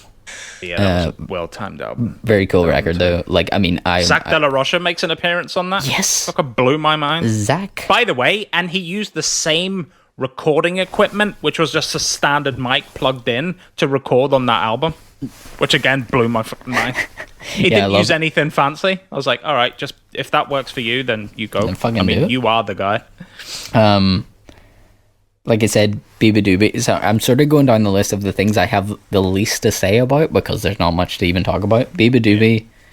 I gotta be honest. Olga K from Q Radio. She actually put me onto her early on, kind of before the record dropped. Funnily enough, I had started following. I'm trying to think of this off the top of my head, but she had a song like Cup of Coffee or something like that I already had on my Discover Weekly on Spotify. It was like, I think I followed an artist called Powfu, and I'm trying to remember off the top of my head. It's like POWFU, and he had a remix featuring Biba Doobie, and she had the song like Cup of Coffee, whatever, and that was the chorus in the song. So I knew the song. Then Olga sent it to me, and I was like, I know this song. I was like, I'm pretty sure this is sampled on something. And she was like, listen to the record. It's just out. And we had her on. I was like, that's cool. Listen to it. And I'm like, gee, this is 90s, like, fully instilled 90s references. Like, not to say just because she's a woman, it's 90s female-fronted bands, but she said this herself, like, very much like Veruca Salt inspired sort of musicality throughout the record, and it's ever present. Like, it really is. Like, I knew them and I heard it, so I was like, oh my god, I'm like transported back. This is so 90s-esque. This is so cool. But yeah, I'd highly recommend that if you want to be transported back to a simpler time. Biba Doobie, Fake It Flowers, listen to that. Phoebe Bridgers, man, Punisher. Like, again, I was like, I have so much to say, but I also have so little to say because I feel like I've talked about Phoebe Bridgers to no end on this podcast. Like, it's pointless for me to explain, but it's like, yeah, I mean, she delivered exactly what I expected her to deliver on a second album. Is like maybe a little bit more experimental. Like, she tried a couple of new things. Sarah McCready actually pointed this out very well on the podcast she was on about like the use of instruments on tracks where you didn't really expect to see them, things like that. Like, it was definitely a bit more out there, and I think we got that straight away with Kyoto as like a release where it was much more upbeat, depressing as ever. I mean, as Phoebe Bridgers, the lyrical content's gonna be depressing, which is just what she's known for sure. But like, yeah, a great record. Do I like it more than Stranger in the Alps? Probably not, just by a little bit. That's just personal preference. Maybe it's because I found it first, but yeah, still a solid release. Mike, I know you love that as well. Like, yeah. We have a signed print and everything. Yeah, you got that. Yeah, for sure. You're on that. Absolutely. If the whole world isn't like completely in love with Phoebe Bridgers by now, I don't know what the fuck is going on. I don't get anyone who doesn't get it, and I know I very much opened up on this podcast before, especially going through a hard time. I mean, it would still do it to me now, but if I listen to Stranger in the Alps, I will have to pull my car over to cry secretly at the side of the road. Up, like. Definitely did it to me numerous times. Smoke Signals is probably, and it's the opener of Stranger in the Alps, but it probably hits me in the heart more than anything.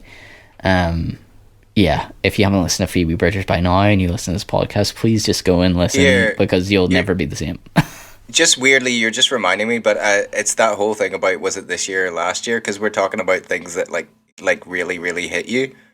That Enter Shikari record was last year, right? I think had to be, right? It feels like a lifetime ago. Mike, look it up because I don't know. I don't know, and it was what one are you talking about though? Are you talking about not the latest one? No, the one. No, the one before is definitely earlier on because I remember being. I mean, that's great. I mean, life-changingly affected by the record, and that is no exaggeration. That is Airfield just made me think about things a lot differently. Oh my good God, no. 2 years ago? Nobody listen to me. 2017. 2017? Yeah. I knew it was a while back. Like you got me that record ages ago because I have the vinyl of it, and you bought it for me because I remember I talked about it to you. I actually had a lot of conversations with the lead singer from Alpha Twin. Sorry, blanking. Too many brandies. Yeah, I talked to him a lot about it. I know he's a huge Enter Shikari fan, and we talked about it at the time because I was just like, it genuinely changed my life the way I thought about it, and it sounds like you're being overkill with that, but it's like it really did. I listened to it almost every day on my way to work. It made me think about things in a different light, and yeah, Airfield in particular definitely had an effect on me. Just that mantra at the end. Yeah, we're talking about albums from like 2017, so it's not really relevant anymore, but yeah, for sure. Fuck, stick it on still. I think it's something that people still need to hear. Dude, go and check it out. The Spark. Go and listen to it. That was life affirming for me. It really was, and made me think differently about a lot of stuff. It actually made my life better in the long run. Anyways, sorry. So that brings me, I'm trying to do them in a particular order. So a funny thing is Childish Gambino, the record he released, which is just literally time stamped. I know we spoke about this before in the podcast, but it's I think it's only got 2 titles in the whole album, as far as I remember, two actual titles, and the rest are all timestamps of when they occur in the record. And the title is it 3/14/20? Is it my son's 15 20? It's the day after my son was born, which is why it's so prominent in my mind. That's why I always forget the date, because I'm like, is it the day he was born or is it the day after? Because we were in hospital for like 2 days and I lost track of time. Like, I just don't know. But I remember he was born. I remember the first show we ever watched was The Simpsons. Not that I think he watched it, I don't think his eyes were open, but we watched Simpsons on the TV there, and I remember being on my phone, I said to my wife, I was like, Childish Gambino just released his record, like, all of a sudden, and then she's like, oh, that's cool. Like, I don't really care because we just had a baby, and I was like, we're so jamming to this on the way home. Like, who gives a shit? But yeah, so we I remember I did sort of put it on the car, and then I was like, you know what, I think I'm gonna have to. I knew from the start It was like, he's doing his Gambino thing. He's sending me on a journey down the stream. I can't do this on a car ride. So, weirdly strange 4 weeks of my life. We had him right before lockdown. I mean, if you go back and look at the dates, it's like we had him on the 14th of March. We had our baby boy, and then we went into lockdown. And I was off 2 weeks paternity, 2 weeks holidays, so I had 4 weeks altogether, like 1 month, where things were just weird. I mean, I just become a dad for the first time, but I also couldn't go anywhere. It was bizarre, and I remember at that time, I know some, like, me and you talked about this on, like, text earlier, but it's like, at that time, I think I was in the best shape of my life, because I knew I couldn't go anywhere, and I was walking my dog. And, like, anyone who has had a baby will probably know the newborn times. Like, people say having a baby's hard. The newborn times are actually okay. Like, that's the time whenever they sleep, like, all the time, like, constantly.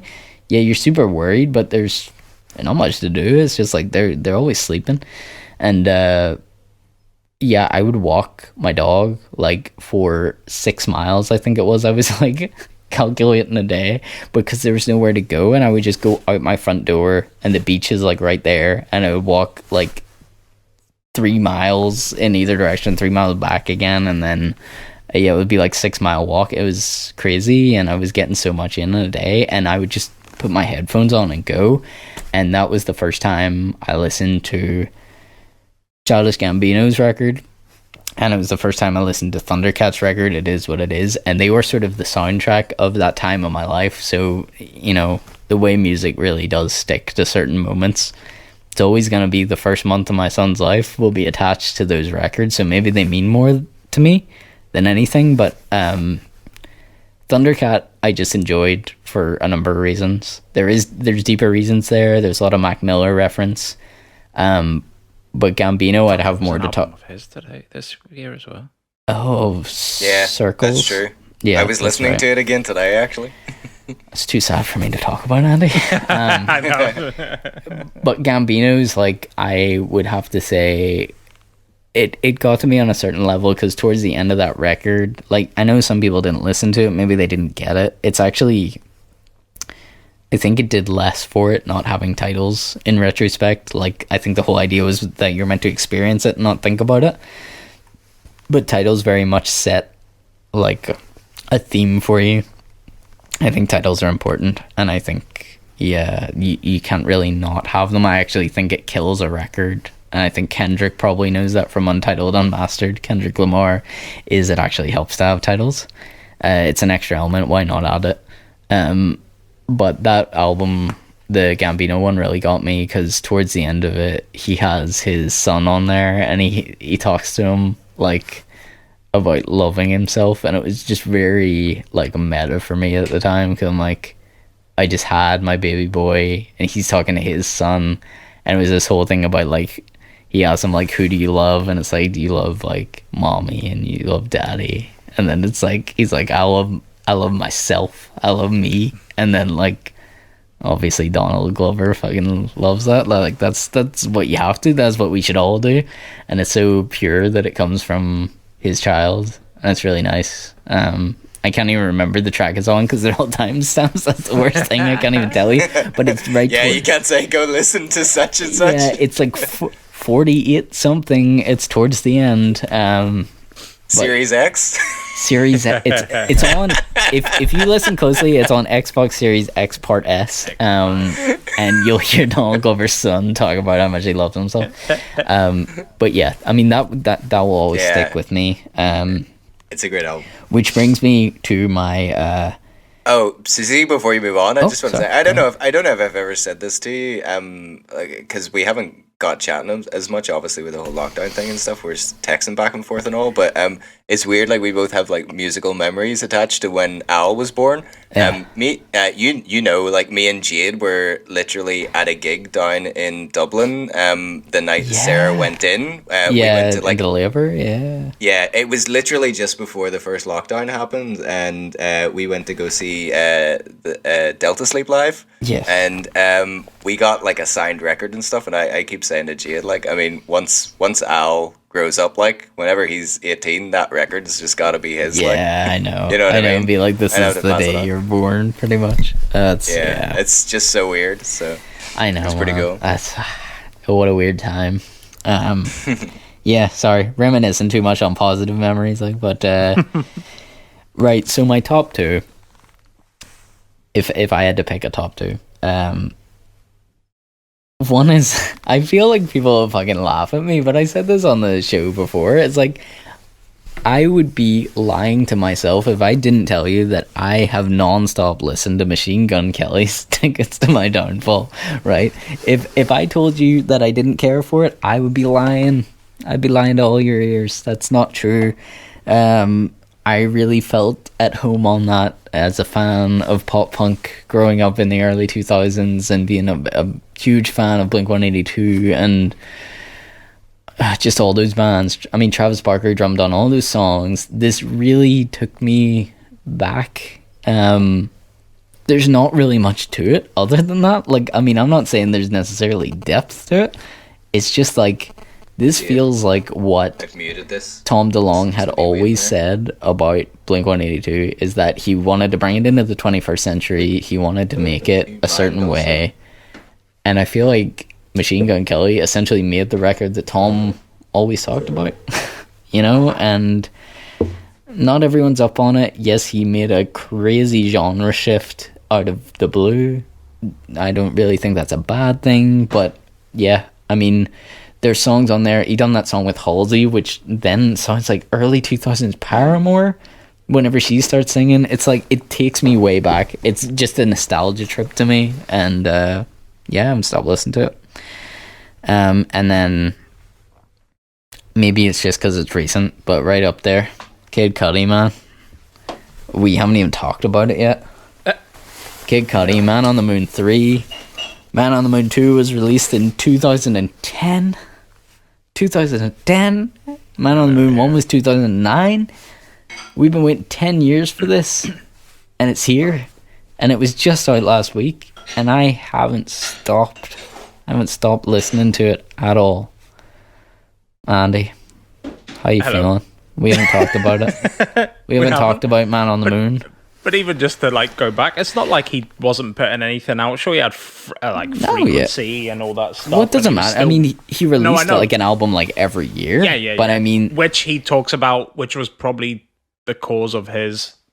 He talks about on the album. It's the cause of his, like, he felt like he had to do it. Like, it's a distraction, especially whenever you suffer from depression, you suffer from anxiety. Sometimes you throw yourself into stuff, and he definitely threw himself into music. I know that that's a great escape for me for a lot of things. You know, I don't think it's any mystery that, like, musically, I've always got inspiration from Cudi.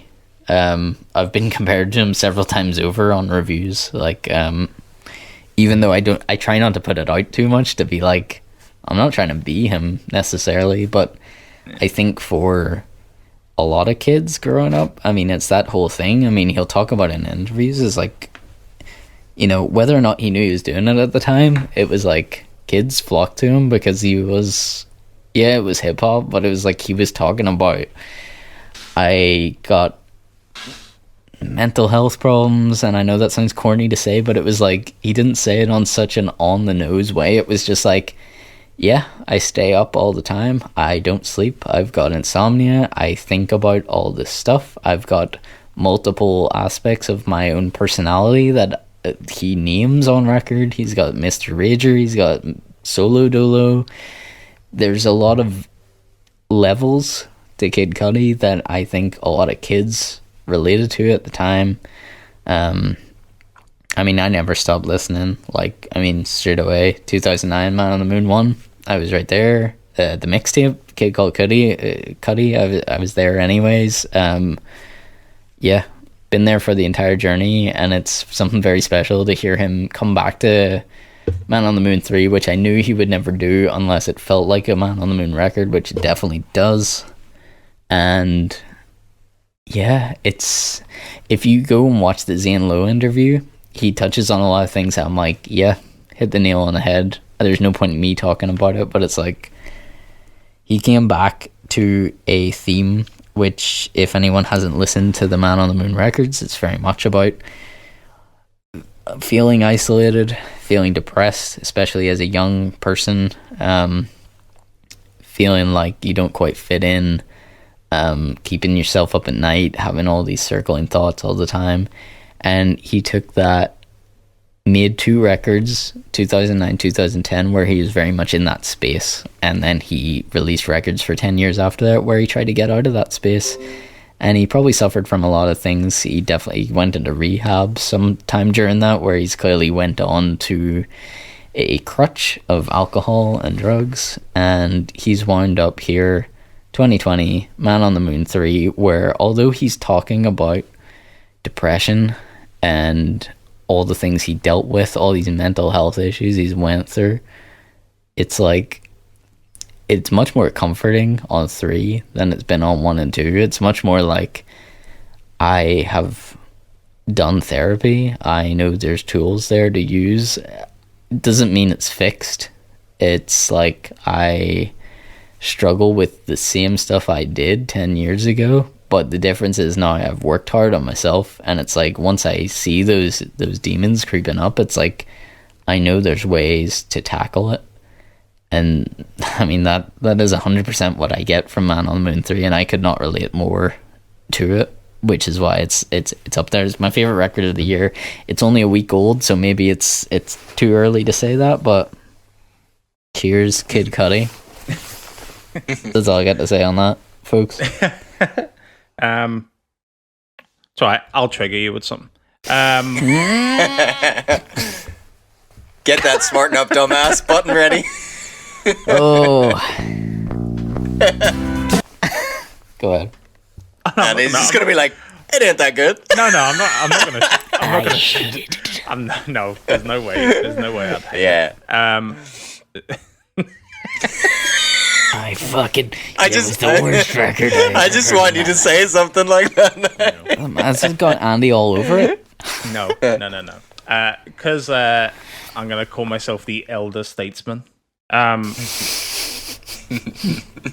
was listening to the Cudi album, which immediately took me to, you ready to drink your thing? Which immediately took me to an album called All Love Lost by Joe Budden. Oh, Joe, my enemy, Joe. Which he pretty much talks about the same type of stuff that you brought up. Anxiety, depression, losing faith in himself, all that stuff. If you give it a chance, I know it's Joe Budden, but he wasn't cool when Joe Budden talked about it. It's cool now. No, I get it. It wasn't. Yeah, no, I know. But if you go listen to that, he talks about a wide variety of things. Like, even he talks about the music industry and that as well, but he does mostly talk about relationship stuff and, like you said, depression, which why I link them 2 albums together. But yeah, the Cudi, I'm gonna say the first half of the Cudi album is where I get most of the listens. I can't remember what song it is, but the second half, as much as I still enjoy it, I would rewind back to the first half and just repeat that. Sure. But yeah, The Void, that song, I can listen to that on repeat. I was gonna say, The Void I could listen to over and over again. And why does it sound like the instrumental was made by Coldplay back in like 2009? It sounds so good. But like the whole, like, the euphoric, like, chorus when it comes into just him singing that thing, the hums are still there. Maybe he overdoes the hums, but you can never really you can't overdo it. Wouldn't be a Cudi record without a good hum. But yeah, I definitely haven't listened to it the amount that you have. Yeah, but I haven't stopped. I definitely. I'm the same. I can't really say. I think I've got 2 full listens through. I listened to it literally on release, like the midnight of.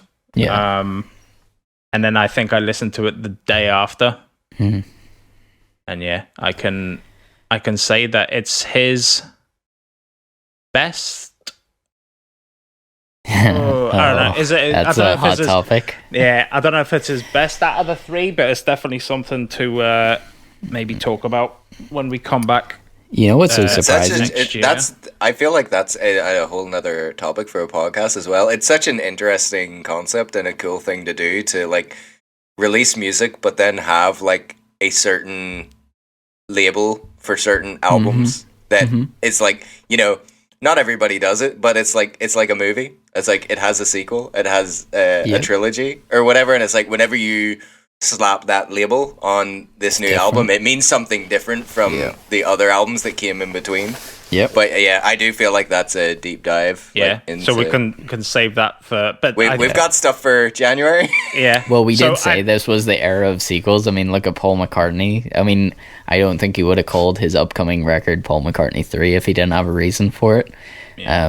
Paul McCartney 1 and 2 were a long time ago, and it's like, it's only Paul McCartney 3 because he feels like it's Paul McCartney 3. Could have called it anything.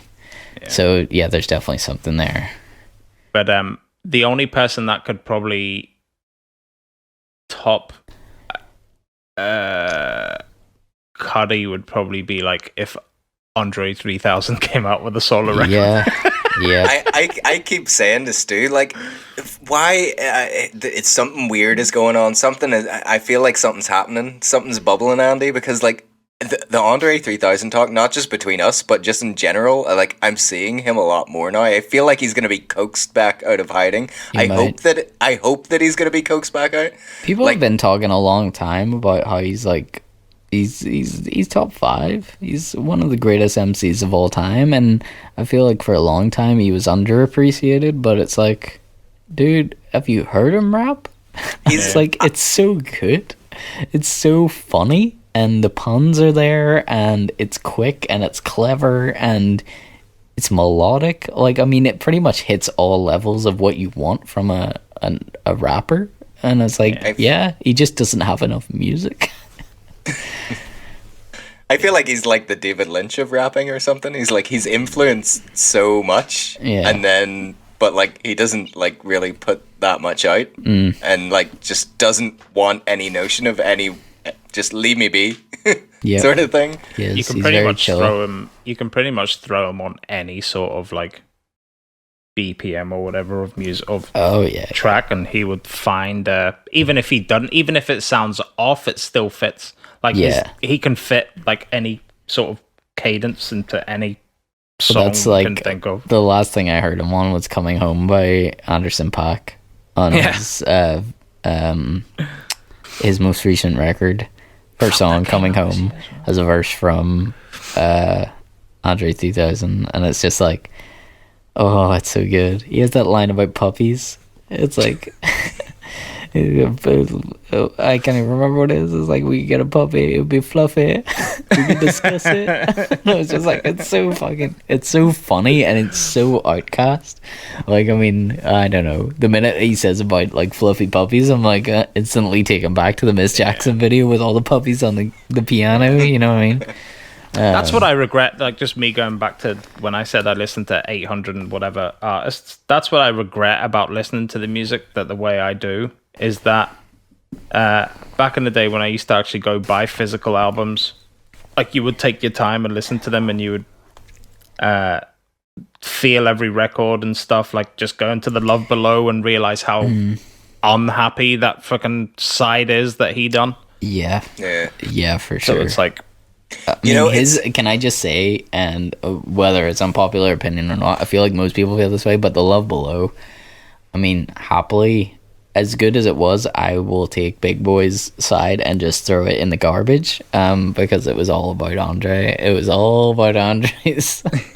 Like, speaker box didn't matter to me at all as a kid. It was just all about the Love Below.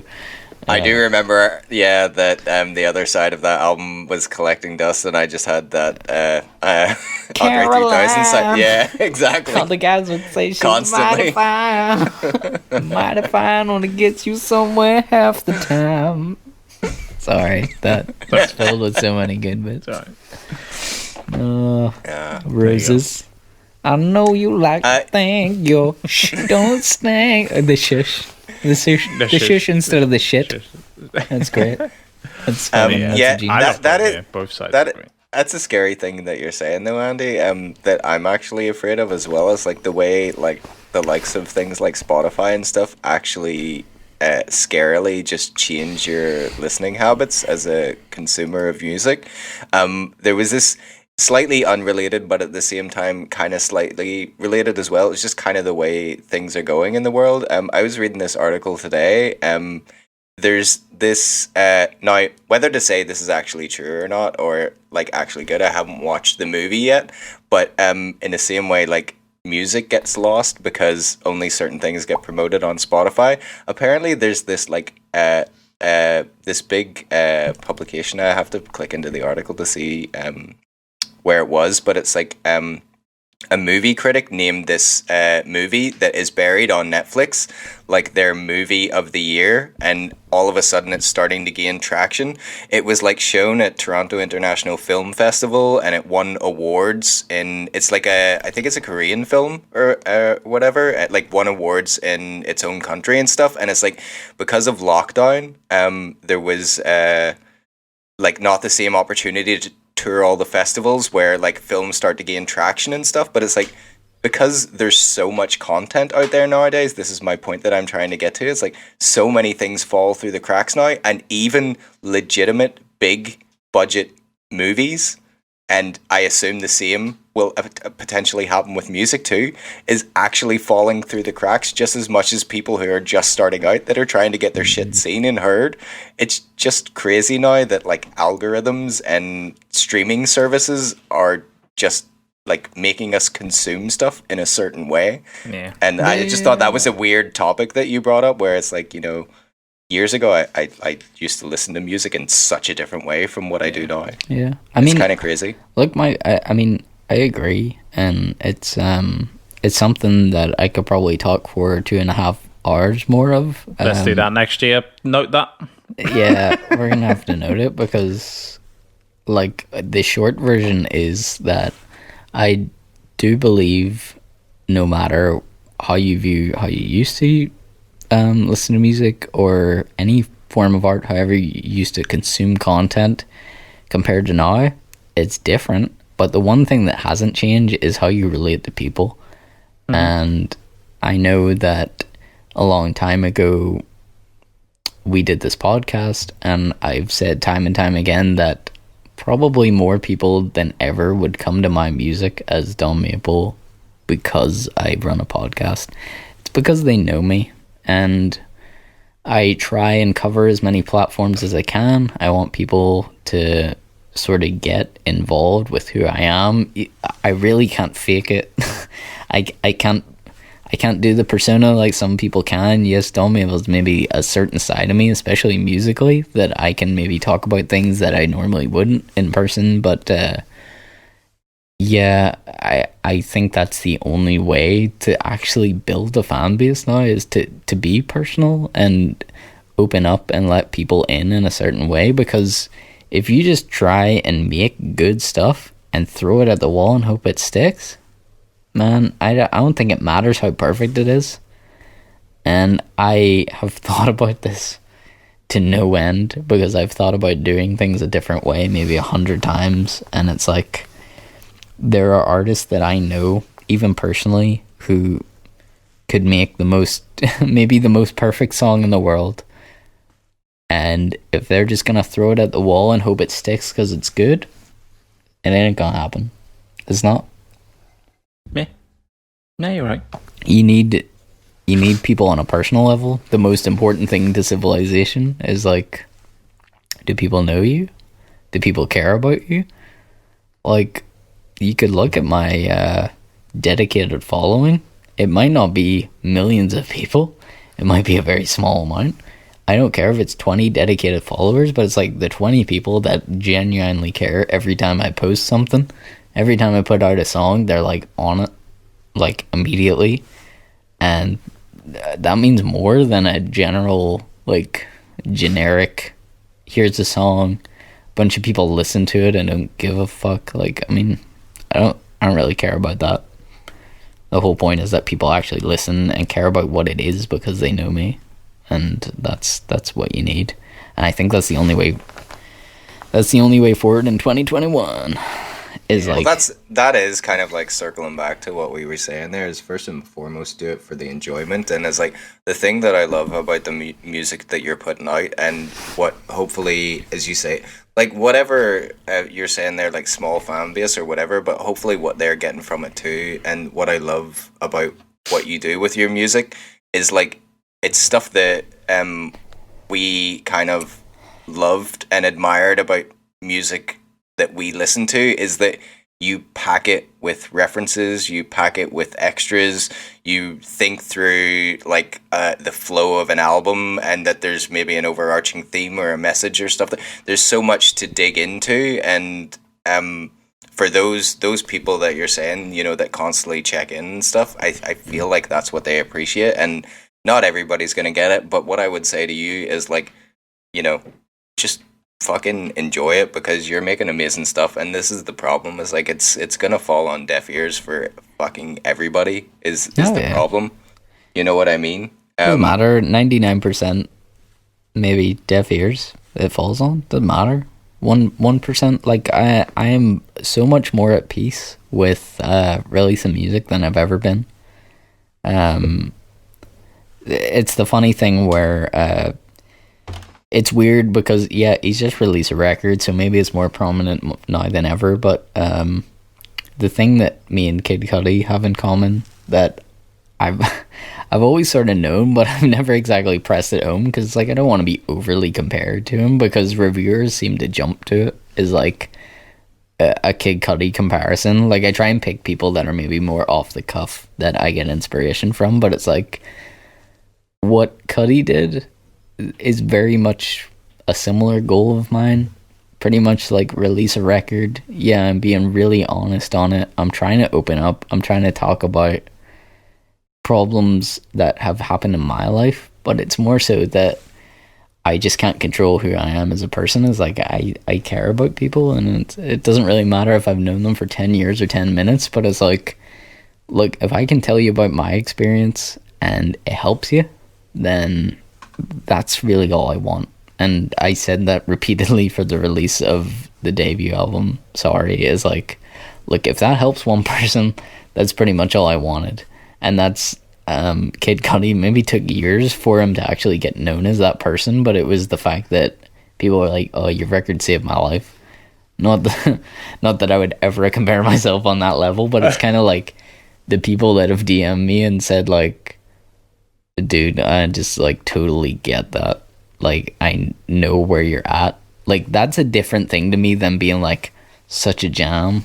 Like, as nice as that is to hear, it's so different whenever someone like, I mean, genuinely texts me and says that song, like, I mean, Keep On Waiting is one that several people have messaged me about and said like, dude, I've been there, and that's like, some people are like, I remember the biggest compliment Sarah said on the last show. I feel like the biggest compliment is she says she can't listen to it anymore. She can't listen to it anymore. She told me that prior to that episode, but she's like, she can't listen to it because it's like, it's a reminder. And I was like, you can only imagine how I feel, because I fucking wrote it, and I struggle to listen to that record anymore, because that's almost like I know people are always like, oh, it was a cathartic experience. I was like, yeah, I made that album and like fucking put everything on the table and was like, I'm super fucked up, here you go. Hopefully somebody gets this, and if it helps someone to know that anyone else is fucked up like this, then fair enough. And then promptly went off and started therapy right after, because I was like, yeah, that's not good. I think that was like a light bulb moment though for you. It was a real evolution of your music, and we've talked about before like how it just scares the absolute life out of me, like how hard it is to be like honest as a songwriter and like actually just to the point, instead of, because like, I mean, we talked about it before, like how many times have I said to you since Hit the V Button? What did I say after that band broke up? I want to write music that is more to the point and doesn't rely on metaphors and similes, that I'm not going to hide behind every nook and cranny of meaning, and I'm just going to be like, here's the thing, you know, I'm just gonna put it out there and you can listen to it or whatever, whether or not it's like keep on waiting, get from it what you want.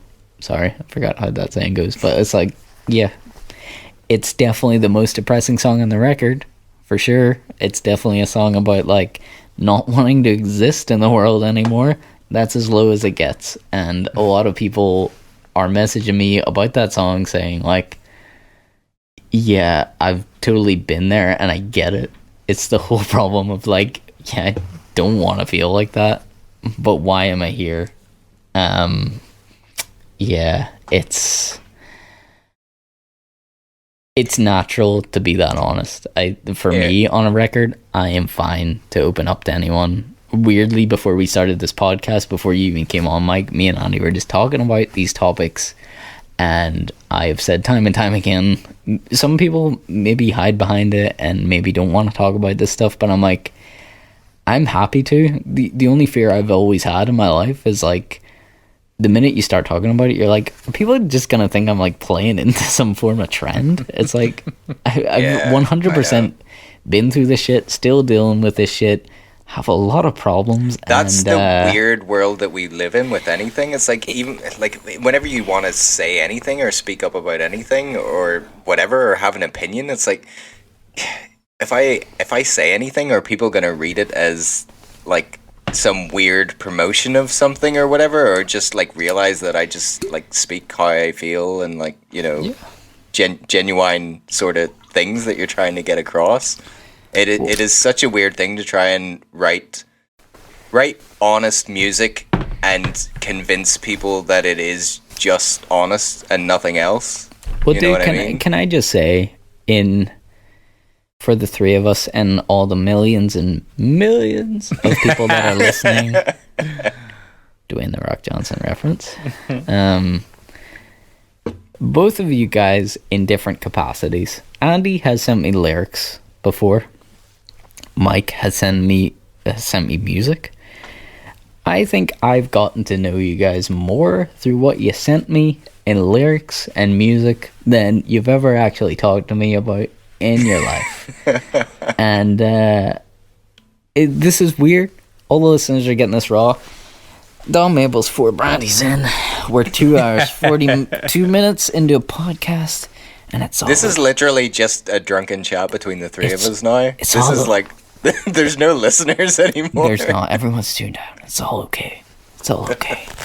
I'm unzipping. He's unzipping? I'm in the cold cabin. That's how much brandy I've drank, boys. I'm sweating.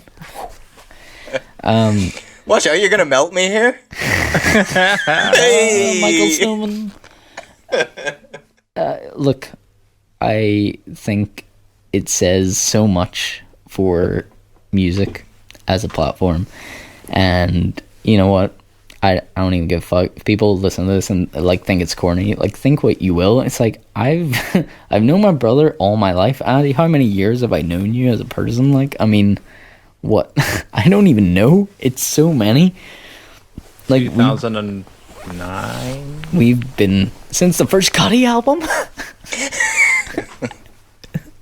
Pretty much, yeah. The Man on the Moon one. Because I moved here 2008. Yeah.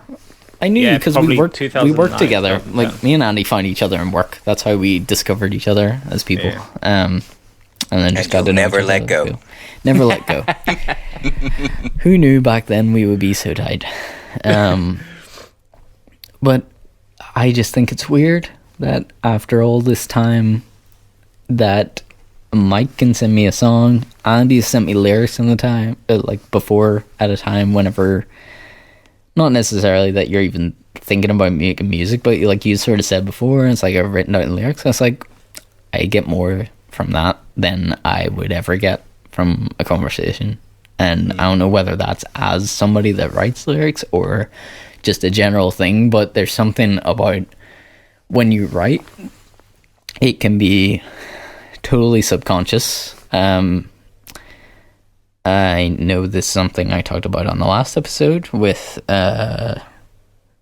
was it the 2 episodes ago? This is the episode with Sarah McCready, I think, whenever we talked about music being like a scrapbook. But I have recordings from me being, 14 years old maybe? Like, very, very young. And I've never deleted them, always had them. Terrible recordings, wouldn't ever release them. Like, Jesus Christ.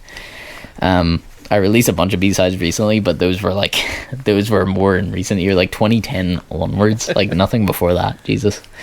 But back whenever I had like record songs with just like me and an acoustic guitar, it's like, whoa, listen back and be like, oh, I knew about that back then. Like, stuff that I'm only really understanding now, it's like, that makes a lot more sense, like what I wrote about at the time. It is insane how subconscious music is, and that's why like it's so important to me. I could write a song at like 13, 14 years old that completely displayed the problems I had within me, like demons that I'm battling as a young person, as a teenager, that I can't yet describe. Don't really understand, don't really know it. Writing songs about them though, trying to talk about how I feel, and it's like, that's crazy to me to be like. That is the thing. Like if somebody, you know, says to you, even like Andy or whatever, like, you know, like without writing songs, but if somebody said to you like sit down and write a song, I think whether you go the version that we were saying about like in B Button where like it's hidden behind metaphors, similes or whatever, or some people just wear their heart on their sleeve or whatever, and it comes straight out in plain words that everybody understands and don't have to read into meanings. But if somebody sits down and says to you, try and write a song, even if you've never written a song before, you've got like what 3-4 minutes in a song.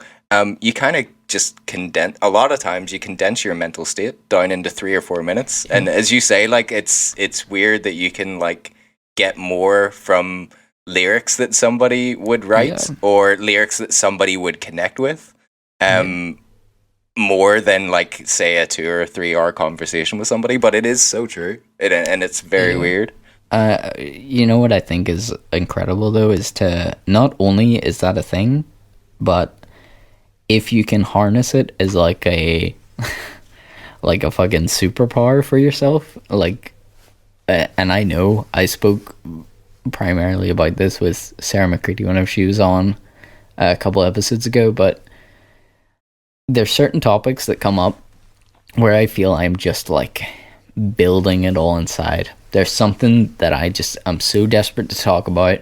Maybe I could even text you guys like about fucking 7 paragraphs of something where I'm trying to get it off my chest. You know I do that. And at a certain point, I realized that I could talk about this forever. I could talk about it till the end of time, and it will never really bring me a solution because I will talk myself into a corner. Like, I will argue with myself as many times as many times as I bring myself a solution. I will torture myself and bring myself more arguments. So it was genuinely this year where I'm like, Roads That We Pave was like an issue on BLM where I'm like, I did write numerous paragraphs. I tried to lay all the argument out in front of me, and the only thing that made me settle was writing a song about it, to be like, I covered it, and I covered it on a variety of angles where it's like, I know people can listen to this and take different meanings. I spent so much time writing those lyrics, and it's like, not that I'm done as if problem fixed, but I'm just like, the battle within me to be like, I can't express myself, I can't express how I feel about this topic, gone. You know, constant keyboard warrior topics, like where I'm gonna be typing up all these, like I said, 7 paragraph long arguments, gone. Like, I mean, taken off my mind to be like, I made the perfect argument in my own mind, and I put it out there, and I put it in a platform to be like, people fucking dancing to like, yeah, fucking BLM protests. Like, I understand it now. You know what I mean? It's like, it's a different feeling. It's a different way to tackle an issue in your head where you just go round in circles. And anytime I feel myself going there mentally, where I'm like, I can't come to terms with an issue, I write a song about it. Like, you know what I feel like you, you know what I feel like you're really, really talking about, and it's weird again. I'm gonna circle back to Stranger Dais, but I was reading through, and I can't remember which one of the issues it was in, but there was an artist on there writing. Do you know, I can't remember her last name at the minute, but Tiffany, that used to like go to quite a lot of shows and stuff. I know Tiffany very She well. used to make she made the wee wool thing for the Sarah balls, and everything. the woolen Yeah, balls. Yeah, Tiffany is like a fucking super fan of every band out there. By the way, Tiffany, we salute you for being a local's bad word, but music aficionado. You love everyone, especially Kate Nash, person, yeah. and we love you. That's okay. But she basically does an awful lot of art, and she contributed to one of the Stranger Dais issues. That's cool. But she was sort of saying about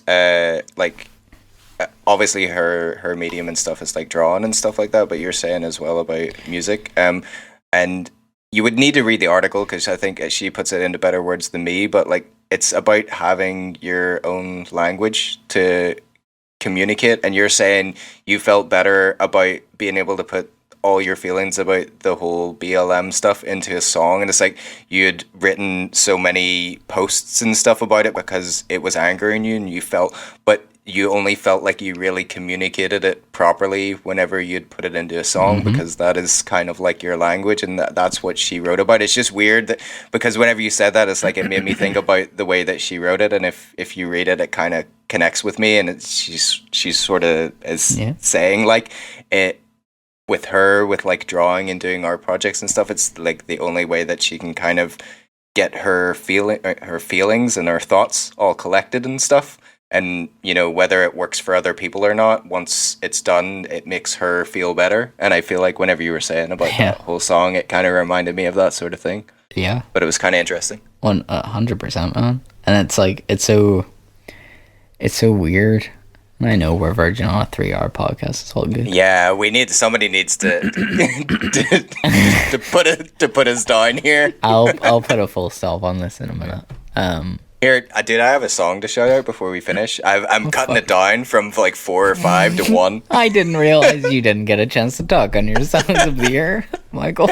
It's Michael fine. Snowman. It's fine. Dude, I am actually no joke. I'm melting. I am literally. Would everyone stop saying that? Andy said that at the start of the thing. It's like, it's too warm in here. Right, I am in a... Oh no, I'm getting cold now because it was... I'm in a cabin with no heating. I'm in a cabin with no heating, everyone. I've been drinking these rock shores to keep the snowman cold, but I'm out. I'm out. Drank like 5 brandies. I'm cold to stay warm. I'm cold now because I've been here for a while. But do you know what's hilarious? You're indoors. Do you know what's hilarious about this? But it's like, put that jumper on, behind you, Andy. Stu's in the cabin. Mike's a snow. Like, who takes this podcast seriously? Like, you're in a cabin. That's a very good point. We're talking about real. We're getting so many. I've got an Aaron Rodgers t-shirt that says "dropping dimes" and "suck it" signs on, and it's like we're getting so friggin' deep here, and like, yeah, nobody take any of this seriously, please. No. Yeah. Fuck, I don't even know what I was gonna say. No. It doesn't matter.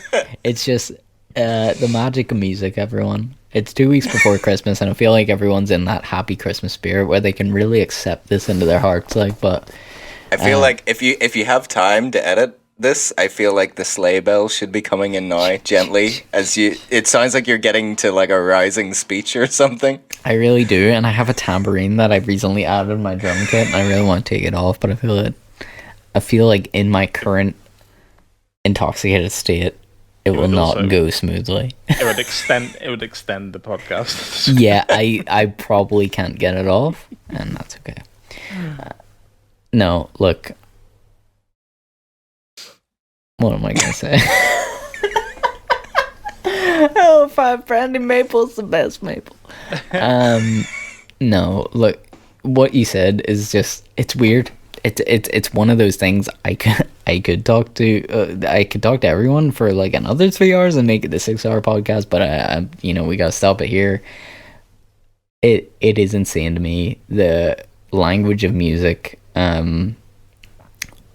I know whenever we had Sarah on the podcast, Sarah McCready, it was like the stuff she was saying, I was like, fuck, I get that. Like, we message each other all the time just to sort of, I think, keep each other sane, because there's a certain type of mentality where you feel like you're losing it a lot of the time, even if like you might know other creatives, but not everyone's the same level as creative, which is why I sort of made that comment on the last episode with her, where I was like, man, Sarah, if you were around and we hadn't met each other at the same time, we would have made a great band. Like, we would have, because I think we're both on that same level, which, like, there's so many different levels to the creative brain, and it's like, the thing that she said to me about creative energy, manic creative energy, I think she called it, I have not stopped thinking about that ever since. And I was like, that is exactly what I go through, is like where I can't focus on any other task. I get this manic creative energy. You guys have been privy to it whenever I have about 5 different ideas for the podcast that I message into our chat. It happens. A lot of good ideas, I think, but it's like, I have no way to do it. It's just like, wouldn't this be good? Like, I mean, ideas, man, that's for sure, but it's like, you throw them out there and don't like, concern yourself with execution. No, just keep firing out those don't care ideas. how it happens. I'm just saying, wouldn't this be cool? But you get that, and the cool thing about it, like, me meeting Sarah McCready through like, we literally met through the podcast, and it's like, we can message each other and sort of vent it. It's like, she can message me and be like, wouldn't it be cool if we made like a whole EP together? And I was like, wouldn't it be cool if like we did a podcast where we did a different subject together? Which is like, these are all crazy ideas where it's like, yeah, that would actually take a lot of time to do. And realistically, I don't know if we could actually pull it off. It's like, it takes us a while to get there, but it's cool to know that somebody else goes through that, and I think a lot of people go through that. The manic creative energy is a very real demon that you gotta carry with yourself. Definitely a gift, definitely a curse. You make a lot of stuff, but you promise things that you definitely can't pull off. But yeah, fucking let's just end it there and say Christmas goodbyes, because I'll talk forever, and it's 2 hours 57 into like a podcast, and that's like a Joe Rogan podcast, and I hate him. I was just gonna say, before we do wrap up, maybe not tonight, with you 4 or 5 brandies deep, because it might hit some people that are in a slightly delicate state. But there is a song that I listen to that is very, very cool. The artist is called For Those I Love. He's from down south. He was part of a Dublin art collective called Burnt Out. He's a poet and a producer. The song itself is called I Have a Love. It is a very, very cool song. It's dedicated to a friend of his who passed away. They were in a band together. There's a video. I honestly recommend checking out the video, going and hunting down the video. It's on YouTube, it's pretty easy to get. For Those I Love, I Have a Love. And it's just like kind of like all this old footage of him hanging about with his friend. And it's it's not without melody, the lyrics, but it's kind of like spoken word. And it's kind of like just a song about like forgotten youth and like a generation that's grown up. Obviously there's a lot of problems down south that are like it's all to do with like social exclusion and stuff like that, but I couldn't big it up enough. I would recommend that you just go listen to it. This guy is like he's actually doing very well for himself. He actually appeared on Jules Holland last November, I think. It's got like weird sort of dancey elements, and it almost ends sounding like a rave song, but it kind of builds at the start. But the lyrics are great, the video is great, and it just kind of really hit me as another one of those songs that you're saying, like language, communication, music and stuff, and just like how that guy is feeling and what it means to him. Like, I couldn't relate to absolutely everything, because I definitely get from the vibes that he's like a big, massive like dance music fan, and I can see where those influences come in, but it doesn't make the song any less impactful or any less amazing. I really, really love it, but I just wanted to squeeze that in there before we finished. Cool. No worries. Cool. Anything you want to squeeze in, Andy, before we say goodbye for 2 weeks? No, I'll just say my goodbyes now, I guess. That's okay. It's going to take 2 weeks for people to get through this podcast. So yeah, and that's the reason that happened. That's the reason why it flowed like this. Say your Christmas goodbyes, everyone. Right, Merry Christmas, everybody. Happy New Year when it comes to that time. 2020's been tough. But we have managed to get to the end of it. We got through it. Except for the people that didn't. 2021 is gonna be no. Whoa! I know that was harsh. I'm sorry. I'm gonna fucking edit this podcast. I'm gonna bleep you there. Jesus, I know. I'm like, I might edit myself out. You know what? No, this is full scale Don Maple. It's okay. It's all good. Hey! Hold on, 2 seconds. Oh, he's changing his filter. No, I'm not. I'm just gonna slow turn. Look, I'm a snowman. Michael Snowman's never gonna change his filter for the rest of our days.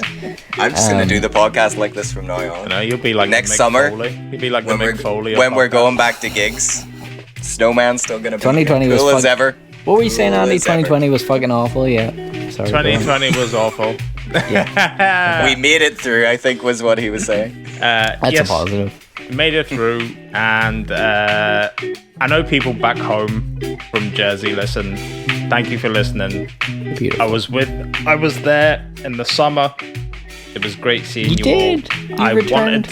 I know I returned. I wanted to go there this year, but obviously couldn't. Yeah. But yeah, I think my brother's wife listens to this. Nicola, Merry Christmas. Merry Christmas, bro. Cheers. Dude, I feel like this is going to go off on another tangent. No, I've got my lines and I'm out. No, I just wanted to say to you, Jersey related, weird thing.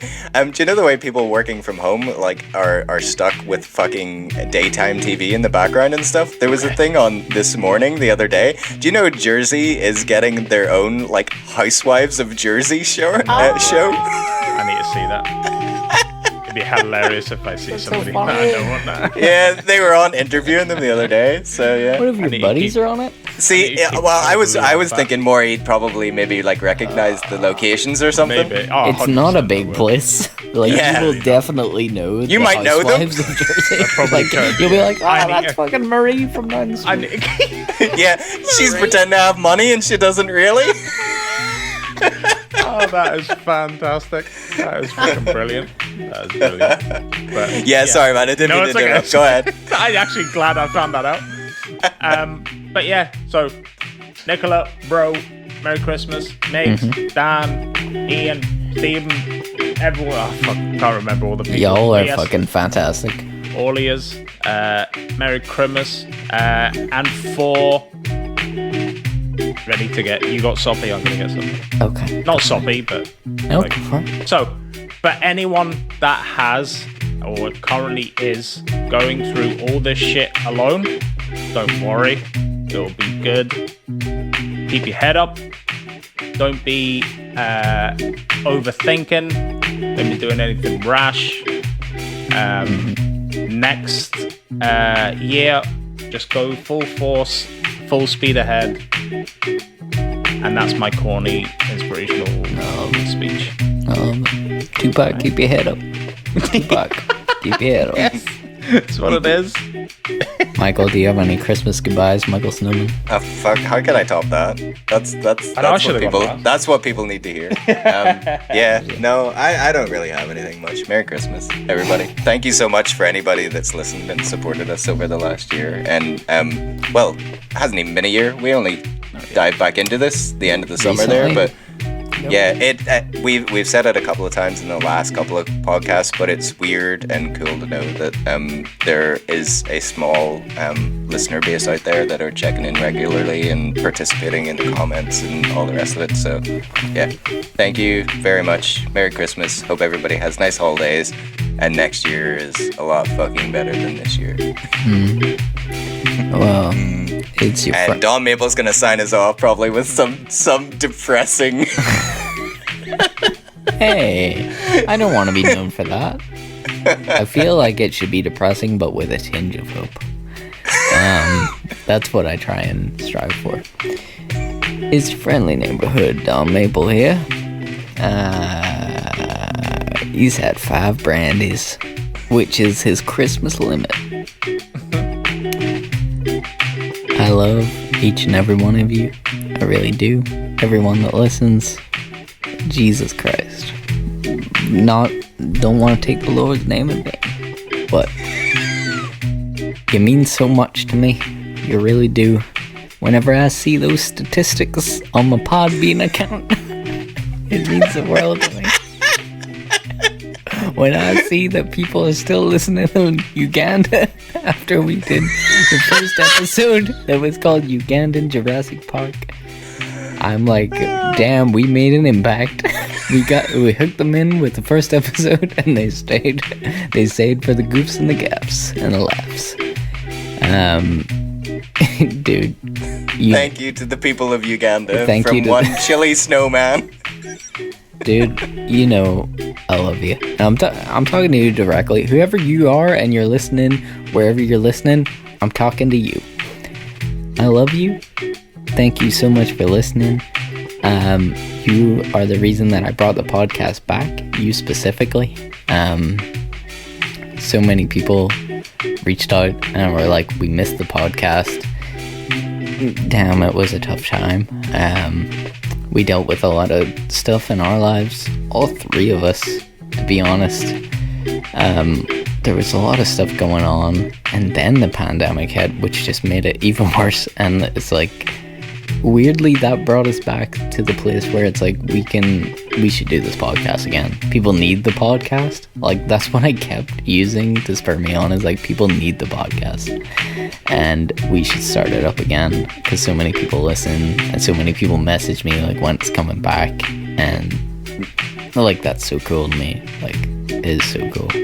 Keep messaging me that. It makes me feel good. For some people, just a shout out in general for the year that I absolutely love. Everyone in my family, like fucking everyone. Michael, you're in my family. Michael Snowman, I love you. I love your partner Jade, she's the best. I love my wife. I love Andrew Fernandez with no nickname. Jade still loves you.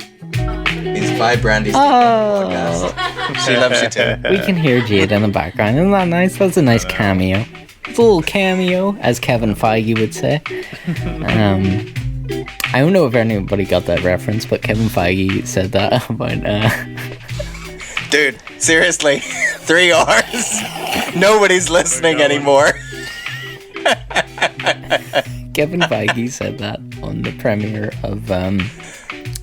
Is it Vice? What was that movie with Christian Bale where he got real fat and played He played. Yeah, it's Vice. Yeah. George Bush and the guy that shot him, Dick Cheney.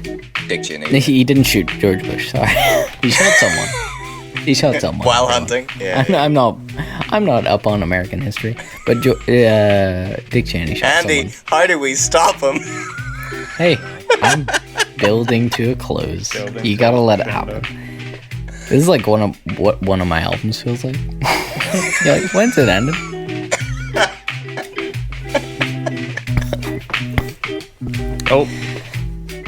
Oh, that one. That burned on the way down. Everyone. Yeah, that's how you end it. Fate does it for you. I'm not even joking. Went down the wrong pipe. Kevin Feige at the premiere of Vice, where Christian Bale played Dick Cheney, said that they referenced Galactus, and he's like, little cameo there. That's kind of like a little nerd wink cameo. Kevin Feige says that sometimes. Yeah, cameo from Jade. Love my family, love my wife, love my son, which I had this year. That was the best thing that happened this year. Pretty much the tier is I had my son, and then I got a whatchamacallit? Man on the Moon 3 came For out. video listeners, I got a slider to learn slide guitar, and I did that, so that's gonna be on some stuff. You haven't heard yet. And yeah, just anybody that listens to the podcast, man, you are the best, and I love you so much. And keep listening, keep sharing it around. You guys are the best, the best, the best, the best. And Merry Christmas, proper crimbo, as the what are people called? Bo Selectus. The Bo Selectus says proper crimbo, and yeah, you guys have been great. We're back for good. Who said that? Take that. Yep. We're back for good. We're back for good, like take that. Although they weren't back for good at the time. They went away for a while and then they came back without Robbie Williams. So maybe we kick Michael Snowman out of the group. I don't know. Yet to be decided. I'm done, everyone. That's us. That's the Good night. podcast over forever. Good year. Not the It was a good tire. year. People to shout out. Cut! Stop! Cut! What's the? Can we have the? Is it the Oscars music? Where's the Oscars or Grammy Andy, music? play him out. Someone play him play me out. off, please. Because I don't really know what to do at this point. My mic's up. It's up. Andy, we could just walk away. You can continue the podcast. Oh, it's so late. It's so late. We're going into the early hours, burning the midnight oil. Sarah McCready, you're the best. Ethan Hanna, you're the best. And this is like me shouting out people that like our page. John Andrews. John Andrews, happy birthday. Hey, Happy Andy. birthday Andy. again. Hello. Andy, who do you like? You need to do it. You need to do it. I can't do it. It doesn't work when it doesn't come from me. Oh, fucking Leo, you're the best. Leo Miyagi! Leo Miyagi! Merry Christmas. We need to sample that, There dude. you go. Merry Christmas. Happy New Year. Crowd cheer. Crowd cheer. That's cut off. people applauding for us fucking finishing. Is anyone here? What? How long have we done this for? I don't know how to end. It's gonna be 2 weeks. This is 3 3 hours and hours, 15 minutes. There you go. We can end it at the cricket. You're gonna Okay. put this post up and people are gonna check the time and just go, nope, Nah, thank you. no. You're gonna.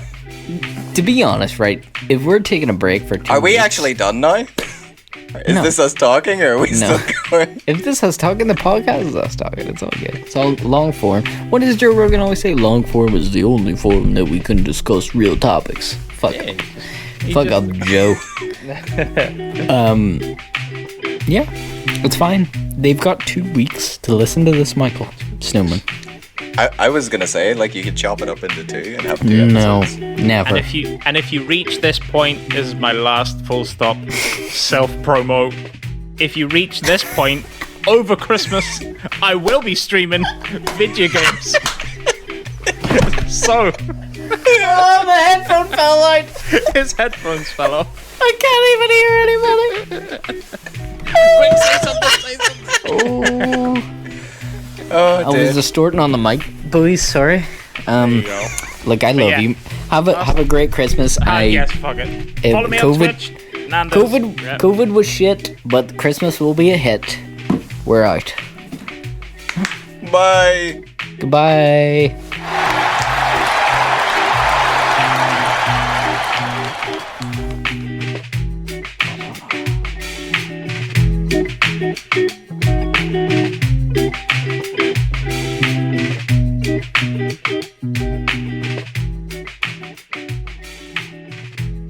Bye.